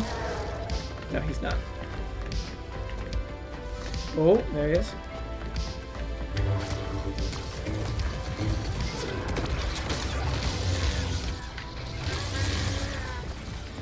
Oh, he gets healed. Oh, I missed. That's rough. Eliminated by Diago. Where was Diago? Echoes of Wisdom is the new Zelda game coming out. Oh, okay, yeah. No, I did hear about a new Zelda game, but I didn't know anything about it. And I didn't know the title was Echoes of Wisdom. Oh, goodbye, Toonie. Oh. Not goodbye. Goodbye to me, in fact. Oh, 2D Zelda game where you play as Zelda and can create objects that you've seen before. Interesting. So that's like fairly different than any other Zelda game, right? Is it 2D like side-scroller or 2D top-down?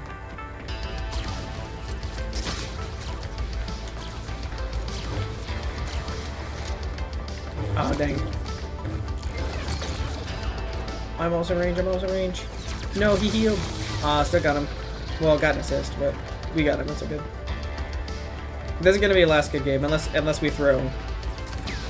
Or this is gonna be a good last game, guys. Nice.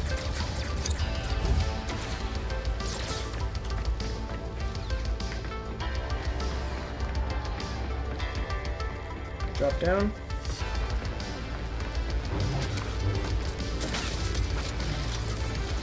Oh, missed it.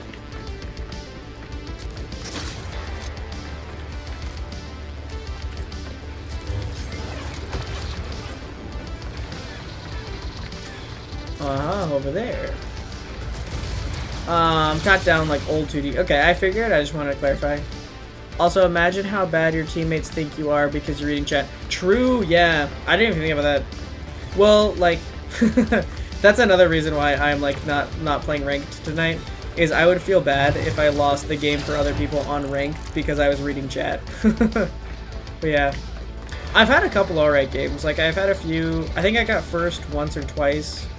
And then I've had a few games where I got like 9 eliminations, which I think is half decent. But yeah, I've also had a lot of games where I got bottom. I was doing the opposite of carrying. Oh, seriously? I forget. I think a Toonie gets more HP when they do their ult. That's too bad. All right, I have to. We're almost at the end, so I gotta use my big ability. I'm gonna use it right now. You're done, Graz. You're actually done. Yes! Was it the last kill? Yes! We did it! Nice. That was a good game to end on. Good, good. Good games. Nice.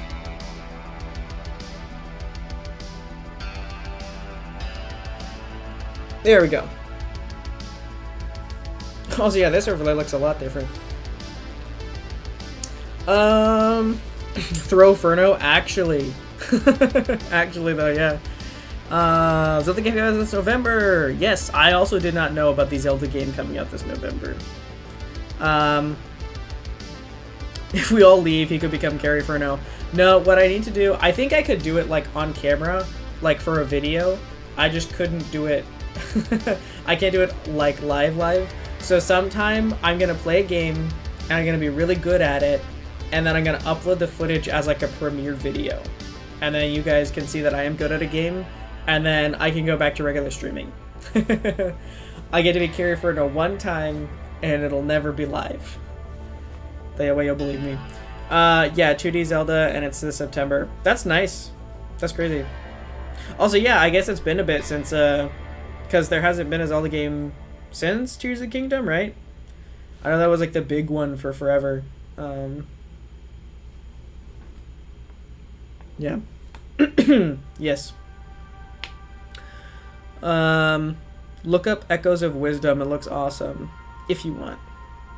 Oh yes, we are gonna be ending stream because we got a little over 3 hours, so that's a good amount of Star Wars Hunters.